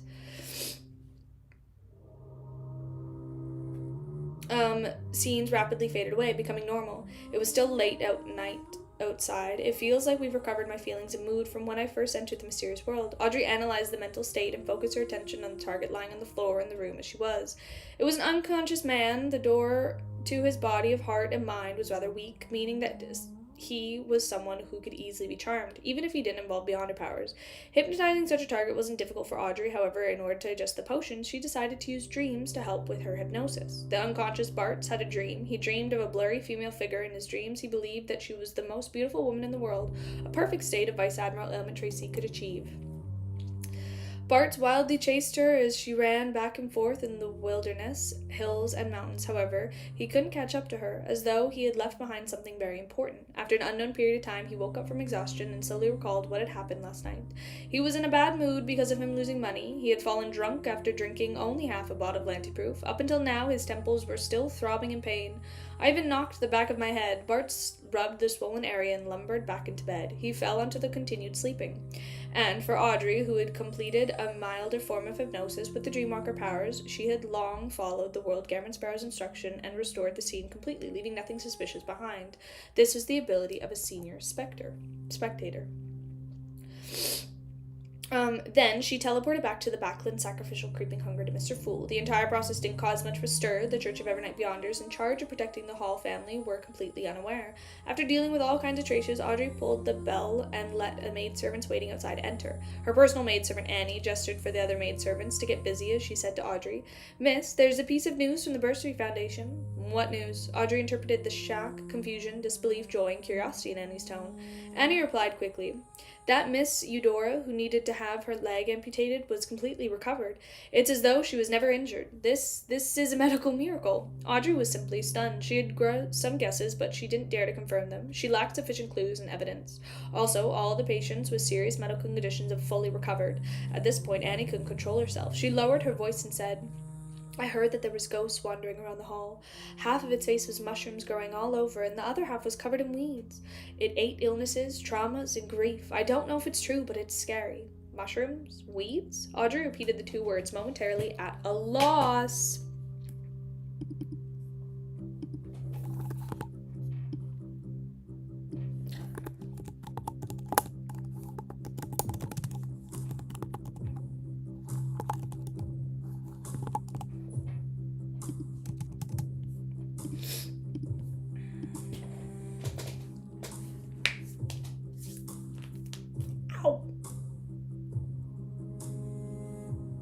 Seeing that our missus is clearly interested in the ghost tales, Annie glanced at the other maids who were preparing hot water combs and other items. She continued, "The doctors and nurses wish to invite the church's bishop to host a mass, but the remaining patients strongly object to it. They look forward to meeting the ghost. They call it the clowned angel.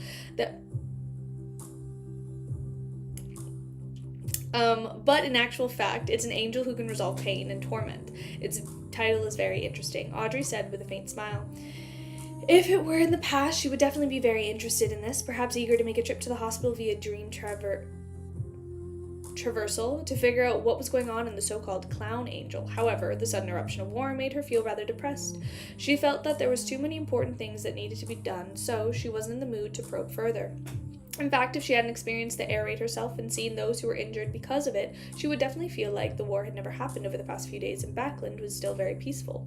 This was because after the air raid, the airship's fleet of the Lowen Kingdom had been roped into the war efforts. The air defense of the coastal king city had been raised. The Backland didn't suffer another attack again. Currently, the battle between Faceac and the Lowen was mainly focused in three places: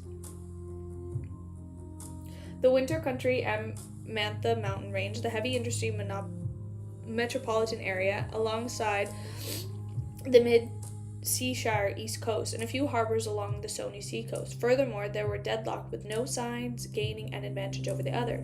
Even if there were casualties, it didn't have any material impact on Backland other than the rise of prices in several editorial pieces in the newspaper.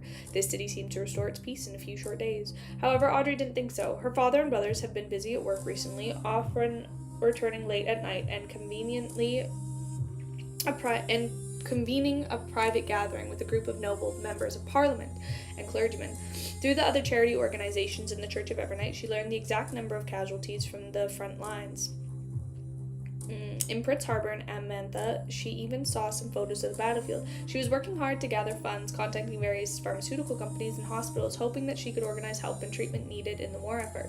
Who would have thought that this crazy venture had not only offered an excuse food to the manor, but he has even donated £7,000 in cash. Audrey sighed silently and began letting her maidservant doll her up.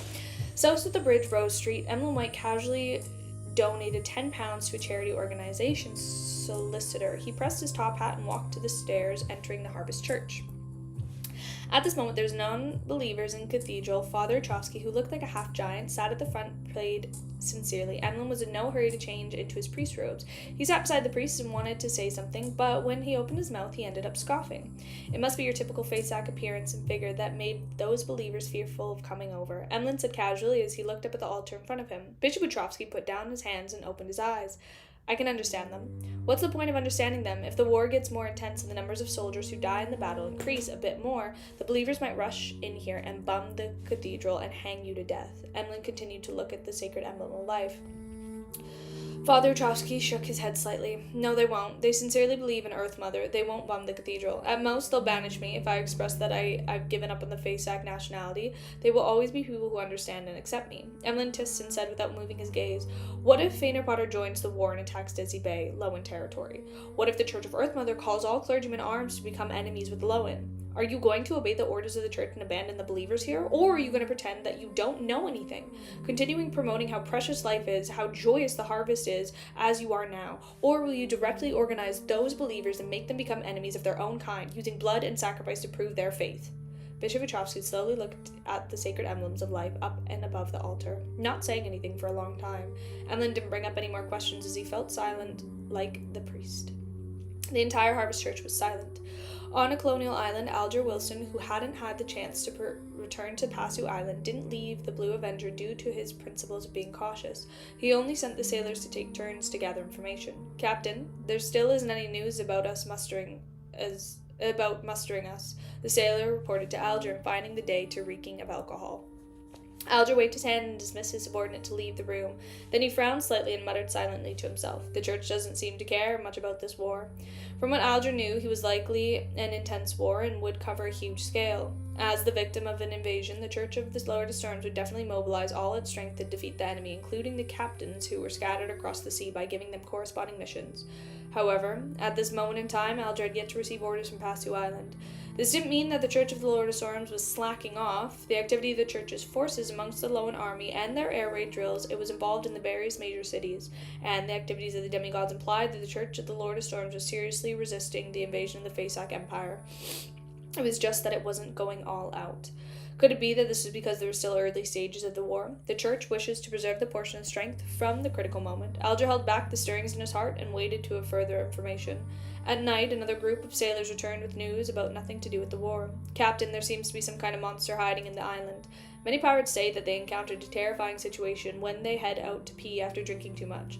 Some of them were voluntarily slapped by the barks of the trees, while others saw fruit growing from their bodies, one filled with blood and flesh from them. Some of the encountered skinny ghostly figures with white faces.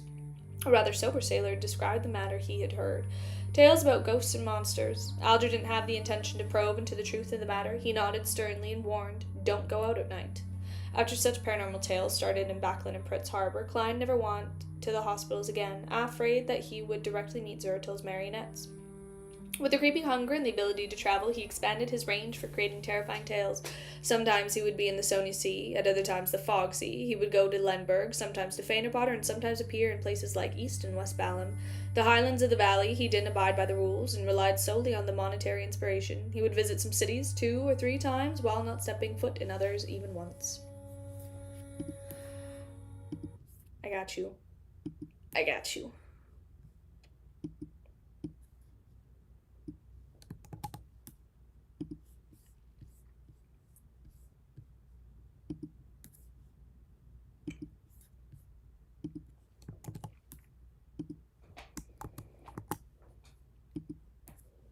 No! Oh my god, it's not coming up.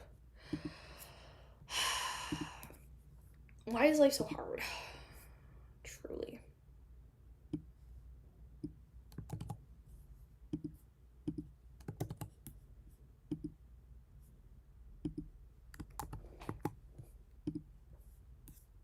Cameo's not coming up. I don't know what's wrong with it.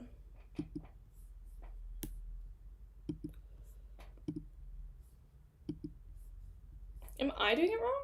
Is it me? I don't think it's me. It might be me. It normally is.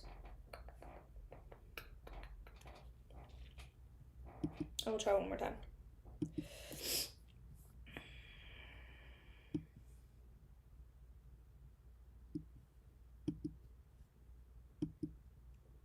Is the new one, right?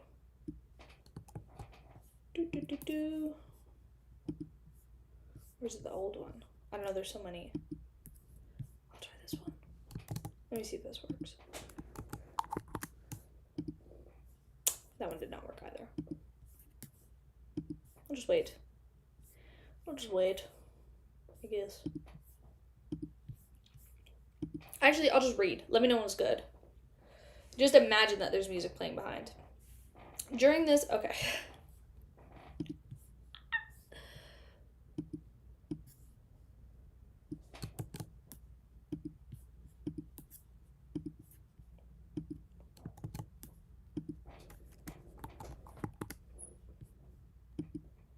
There it is. Got it. God, I'm a fucking genius.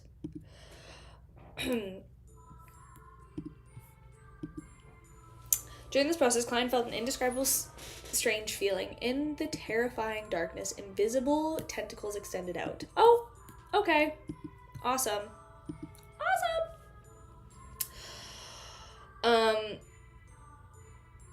Either searching for his whereabouts or attempting to predict his movements so as to intercept him ahead of time. They were silent and cold, and once they entangled him, the consequences were unimaginable. Klein knew that this might be the result of Zoroastri's search. His best solution was to temporarily stop acting and lay low and wait. However, it was also the subtle feeling that made him wish to digest the potion as soon as possible. Hence, he made use of the Grey Fog's powers. Every time he randomly chose a target location, he would go above the Grey Fog and divine danger level and use paper angels to interfere. At this moment, with a huge progression of his digestion, he teleported to Kokoa, which was the northern state in West Balam. This was where he had killed Insangwell to avenge himself and the captain. This moment, his figure appeared in the White Feather Square. He suddenly sensed something amiss. The residents that belonged to Mai Sanchez were too quiet. It was so quiet that it sent chills down his spine. Mai Sanchez was a native general who previously bought arms from Dwayne Dantes. He was a Beyonder the Death Pathway, and he was backed by the Church of Knowledge. What happened? Klein frowned slightly, and he considered whether he should enter to confirm the situation. After all, that was his collaboration partner. Furthermore, there were to encounter the enemy that wasn't weak. It wouldn't be a very good opportunity for him to act. After doing a self-analysis of the situation, he believed that he could use a saint-level demigod as the main lead and create a few more horror tales. Then his bizarre sorcerer potion would be digested for the most part. Of course, the prerequisite for everything is to be safe. I have to be careful and cautious. As he made his marionette Conus Kilgore transform to the appearance of Dwayne Dantes, he took out a gold coin. This time the revelation he received was that there wasn't any danger. Strange, Klein didn't let his guard down, and his body turned incorporeal before becoming a shadow that disappeared into the darkness of the light. As for the marionette, Conus Kilgore walked slowly towards my Sanchez mansion and and his face was facing down. This was the ability to hide the shadows of creeping hunger providing itself. As for the other marionettes, he was waiting about 1,000 meters away. As for the few rats that belonged to the marionettes, they were spaced out nearly 1,000 meters away from each other, but they were unable to do anything. Soon, Dwayne Dantes arrived in front of the general's residence and activated his spirit vision threads. What entered the vision were black illusory threads that were grown in a messy fashion. They seemed to come from different people, but they also had the obvious similar aura. A normal spirit body thread didn't exist at all. After a few seconds of silence, Dwayne Dantes extended his right hand and pushed open the door and closed. The scene inside was completely different from the remembered.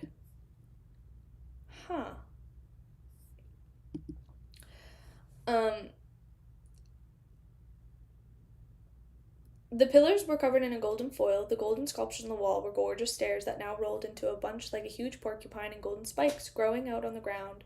There were sharp stone pillars and shattered glass everywhere. Apart from this, there were more illusory bookshelves in the hall that didn't appear real.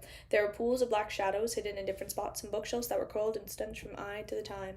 As the door opened, the pool of liquid light shadows suddenly came alive and produced the same sound. It's you. My prediction was right. You're the one who can help me out of my conundrum. Okay.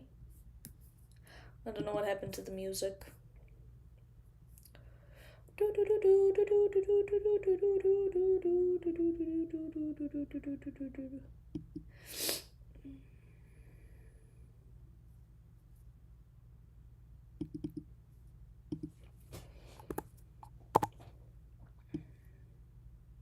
No, I'm well aware. Here's the thing. If it's not me not being able to read, something's gotta happen while I'm reading. Don't blame me. Blame Amon and Adam behind me. That's them. That's all them. That's not me. Oh, I fixed it. Nice. I did not fix it. I don't know what I did. Did I fix it? I fixed it. Upon hearing the words, the pools of the black shadow, a figure suddenly appeared in Klein's mind. This was an elder in a white robe and inlaid braid lines. His hair was completely white and neatly combed. His pair of gray-green eyes left a deep impression on him. He claimed to be a member of the...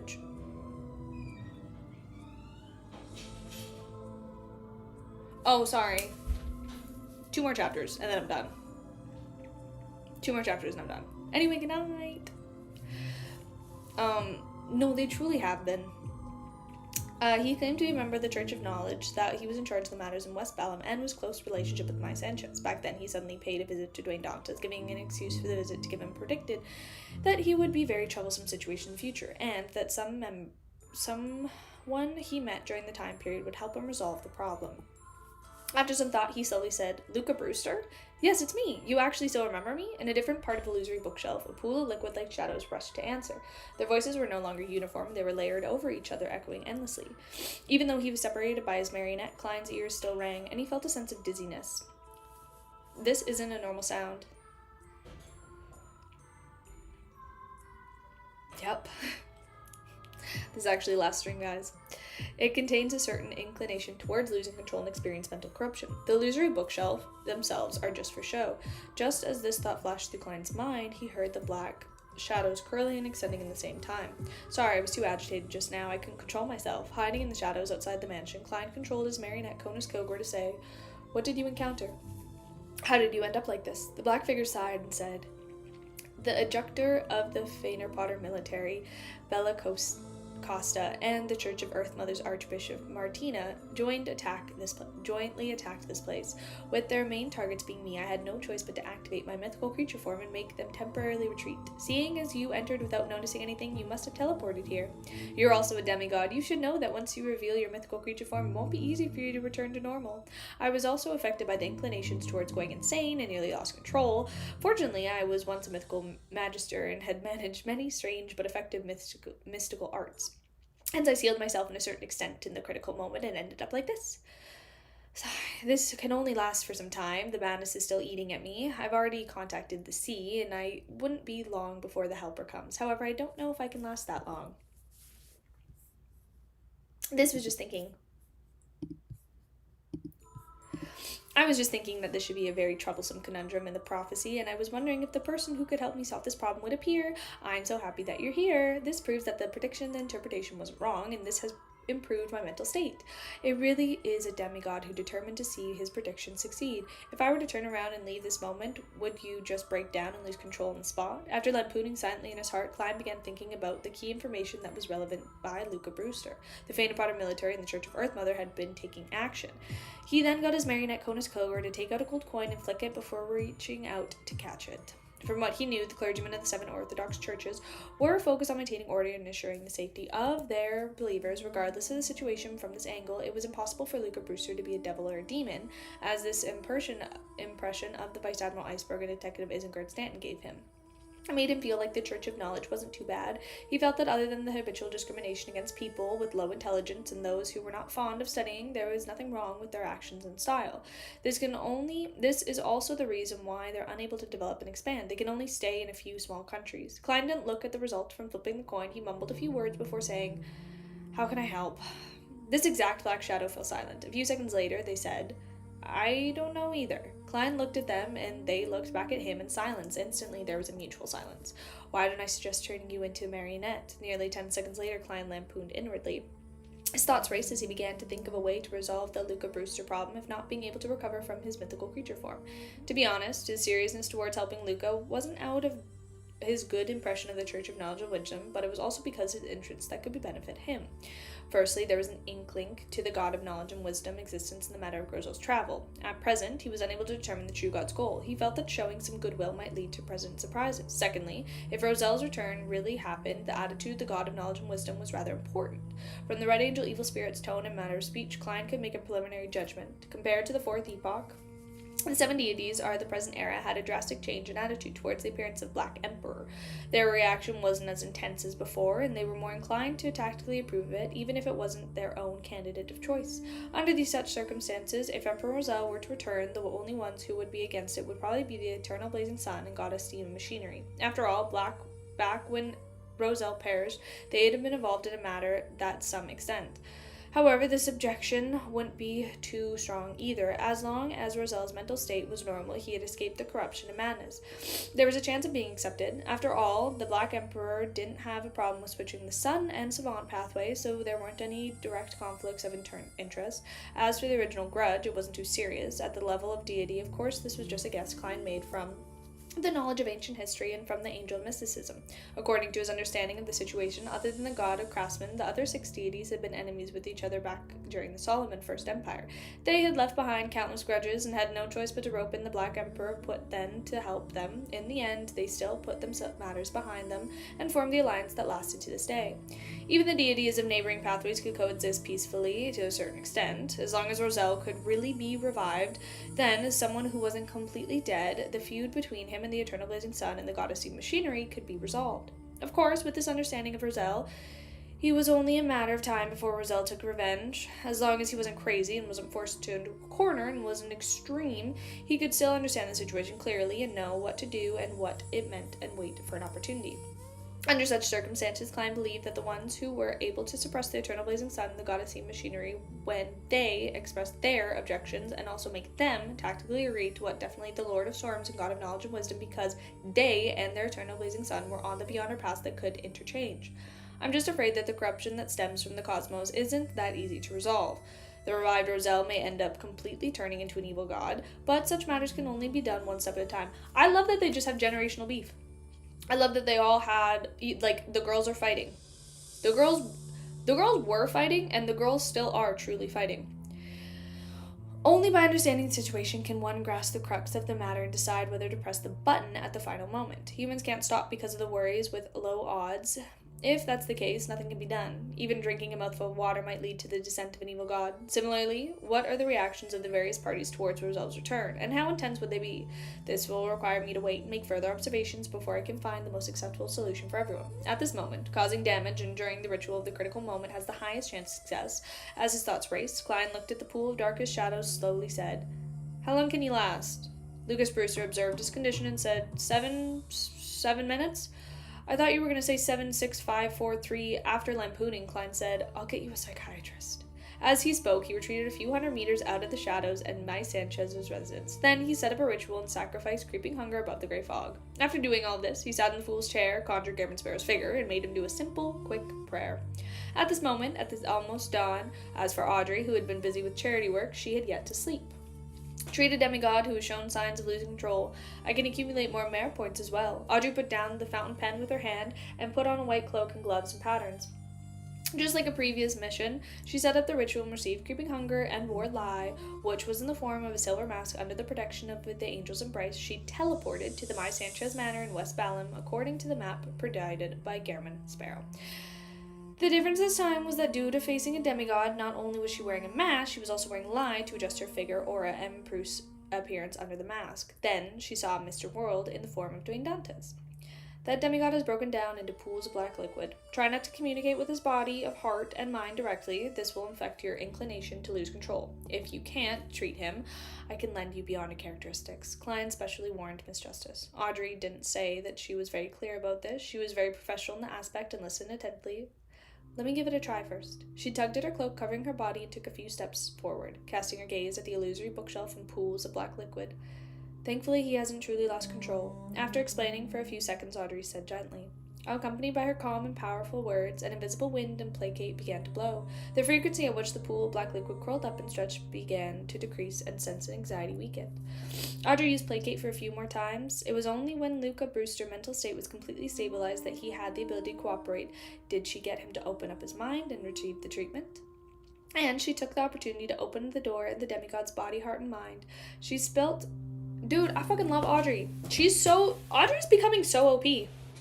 She split her use of placate into multiple treatments during the process, purifying the corruption. She planted psychology cues, causing Luca Brewster into believing that everything was fine, allowing him to easily converge his mythical creature form and turn back into a human.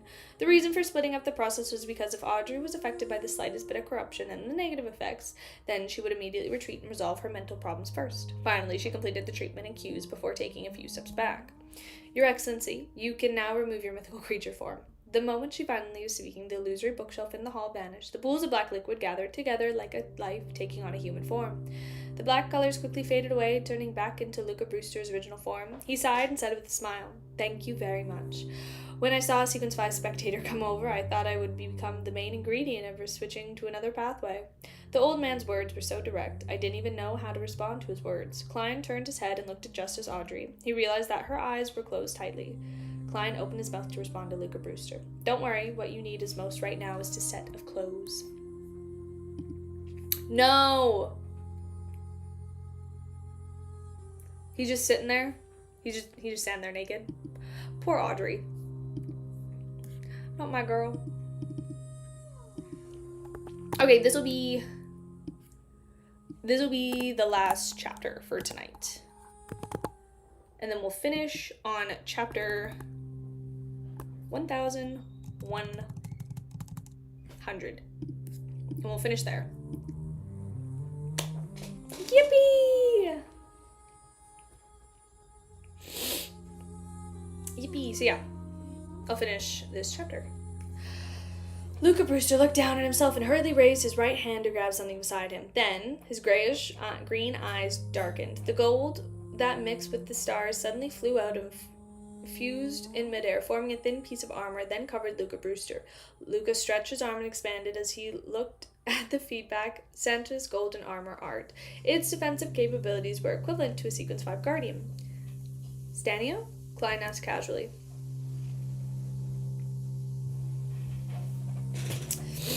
Luca said in a tone as though he was introducing a famous historical figure, one of the earliest founders of the Moses Aztec Order.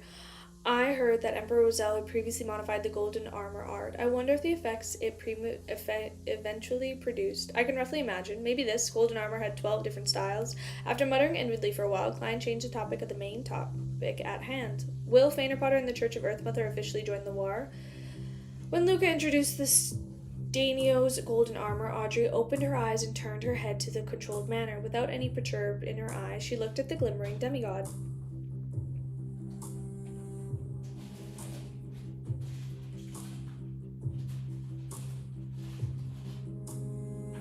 Oh, okay. I, kind of assumed, but I didn't fully know.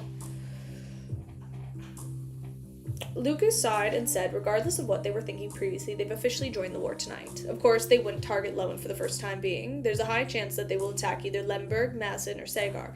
It's to prevent an extended battlefield front in front of making too many enemies, which would prevent them from being able to concentrate their strength. Furthermore, the Church of Earth Mother might not be willing to exert too much strength.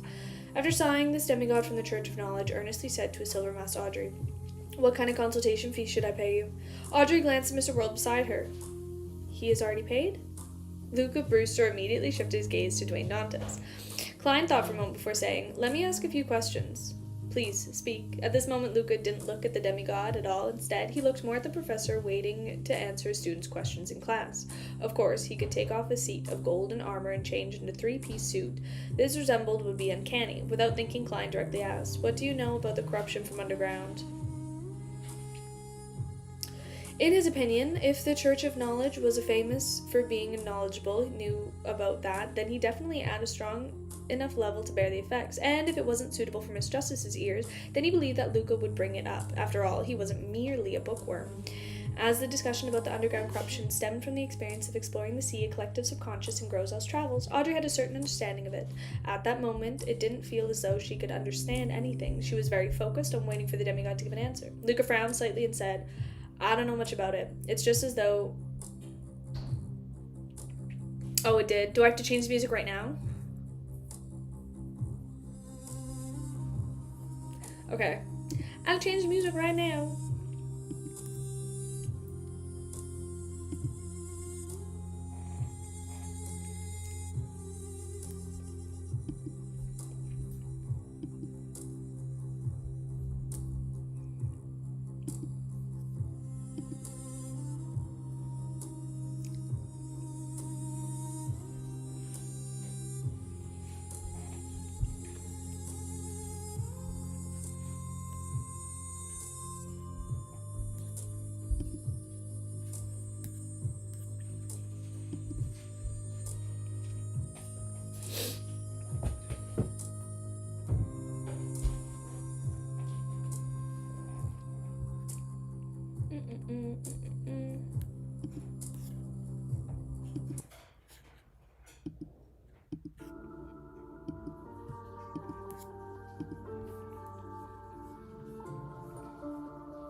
Okay.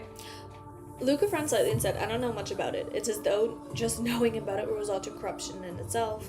I've seen a sentence before in the ancient books. The higher the sequence, the more dangerous it is to the closer underground. So the dragon of imagination, Ankawelt, left an extremely deep trauma and some kind of fear down there." Audrey instantly thought of the object sealed in the bronze door, the city of Miracle's Livestead. She then looked at Mr. World beside her, but she didn't notice any changes in expression. However, Klein made his marionette nod gently, as though to tell Miss Justice that the connections he made were identical to hers.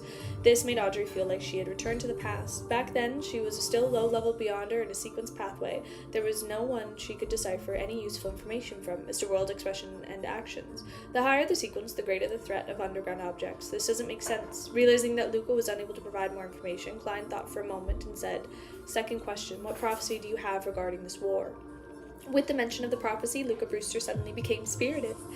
"It's only the beginning. It's far from reaching its peak. Also, a greater portion of the damage stems from the war, and it's also present beyond this war.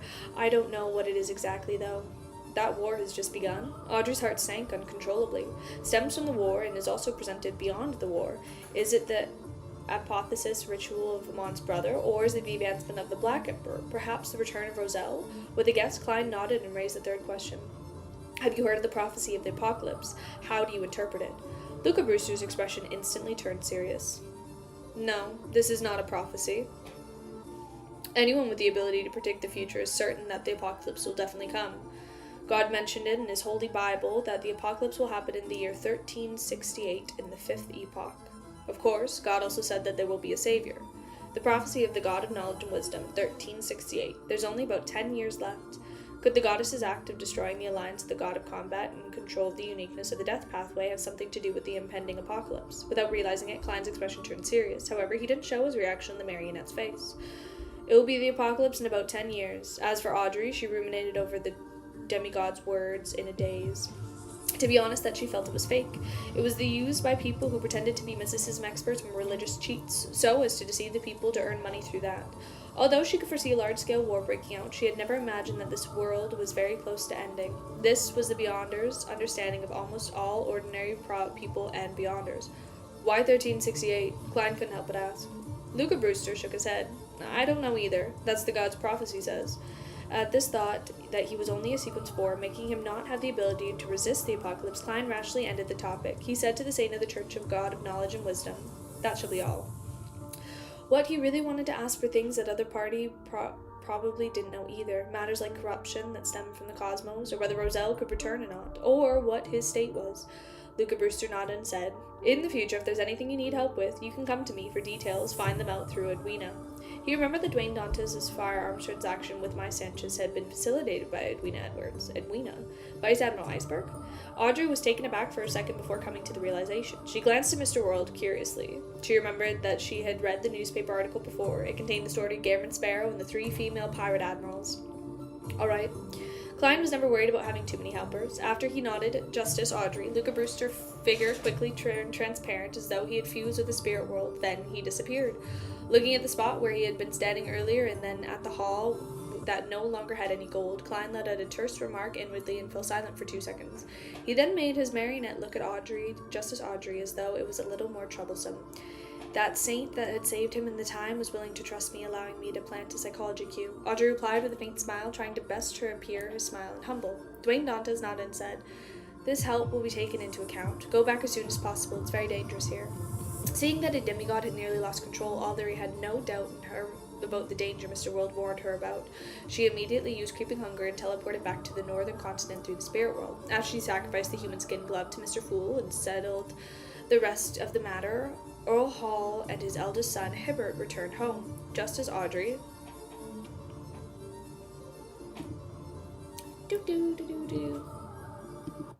Oh my god. Was that because I was... Yeah, I'll just go back now.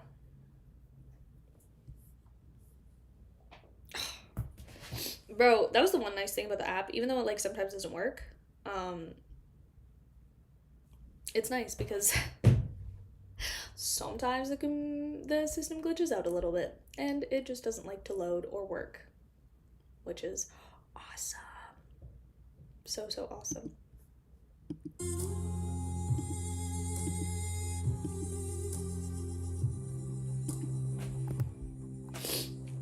You came back a lot later than scheduled today. Earl Hall sighed and said, Fenerbahce has invaded Lemberg. Extra, Fenerbahce invades Lemberg.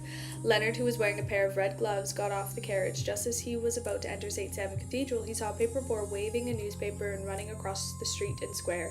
He stopped at the paper and took out a penny and bought the newspaper. He flipped through it, and he said with a low voice, perhaps it won't be long before the South becomes a battlefield. That's right, Palazora's slightly aged voice echoed in Leonard's mind. But why am I staying in Backland? Leonard muddled in confusion. After advancing to Spirit Warlock, he had already become a captain of the Red Gloves team. The member had been transferred from other teams, including a familiar face from Cindy and Bob. After the war broke out, Leonard had originally thought that his team would be transferred back to the Holy Cathedral like SOAS team, so as to participate in the battle at the Amantha mountain range. To his surprise, he was arranged to be used as a reserve force in Backland Diocese. As a large city, due to the implementations of the nighttime curfew and other emergency policies, its security was good, and there weren't many Beyonders who came out of the cause destruction. Even the devils who liked to murder didn't create chaos. It made Leonard feel rather free, making it more relaxed of him during non-wartime duty. At this moment, Palazor smiled and said, I have a guess. What guess? Leonard hurriedly asked in a low voice. I'm not telling you now. Palaz replied leisurely. Leonard didn't say a word. He straightened his collar and entered St. Samuel Cathedral and exchanged a few words with the Archbishop and prayed for 5 minutes. Then he went underground and pushed open the door to the Red Gloves team's temporary office. Good morning, Captain. Bob, Cindy, and the other Red Gloves all stood up and bowed. Upon hearing their greetings, Leonard, who felt that he was already used to it, once again in a daze. In the blink of an eye, it was Monday afternoon. Leonard arranged for team members to go on separate missions. No, because the fact that they call Leonard Captain now. Arranged for his team members to go on separate missions. He found a lounge and waited to gather and begin. Okay, that's all we got for today. We only have 50 chapters left. We only have 50 chapters left. So, like, that's not... I'm pretty sure, because this ends on chapter 51. Oh, 51. Okay, so we have 51 chapters left. No, because it's the fact that Leonard's a captain now, and I'm just like, oh, my boy. Anyway, thanks so much for joining. We have stream tomorrow. I'm gonna see if I can finish Volume 5 by the end of this week. We'll see. We'll see what happens. Anyway, thank you so much for joining. I hope you guys have a wonderful rest of your day, have a wonderful rest of your night, whichever one you're at, and I will see you guys next time. What was your message? I put on St. Celine River in the channel Discord, so you want me to answer your earlier question about Klein. Oh, I do want you to answer my earlier question about Klein, because here's the thing. I, like, kind of need you to answer it, but I also kind of don't need you to answer it anymore, because she answered it. But yeah, no, like, Klein was acting weird. He's been acting weird for, like, the last little bit. And I was like, I don't really know about you right now. He's acting, yeah. So, that's that. But, other than that, thank you guys so much for coming. Have a wonderful rest of your day. Have a wonderful rest of your night. Oh. That's true. I guess he is a demigod now. Okay. Well, we'll continue on with that. I'll just look like an idiot again. Thank you guys so much. Hope you have a wonderful time, and bye-bye. Bye-bye.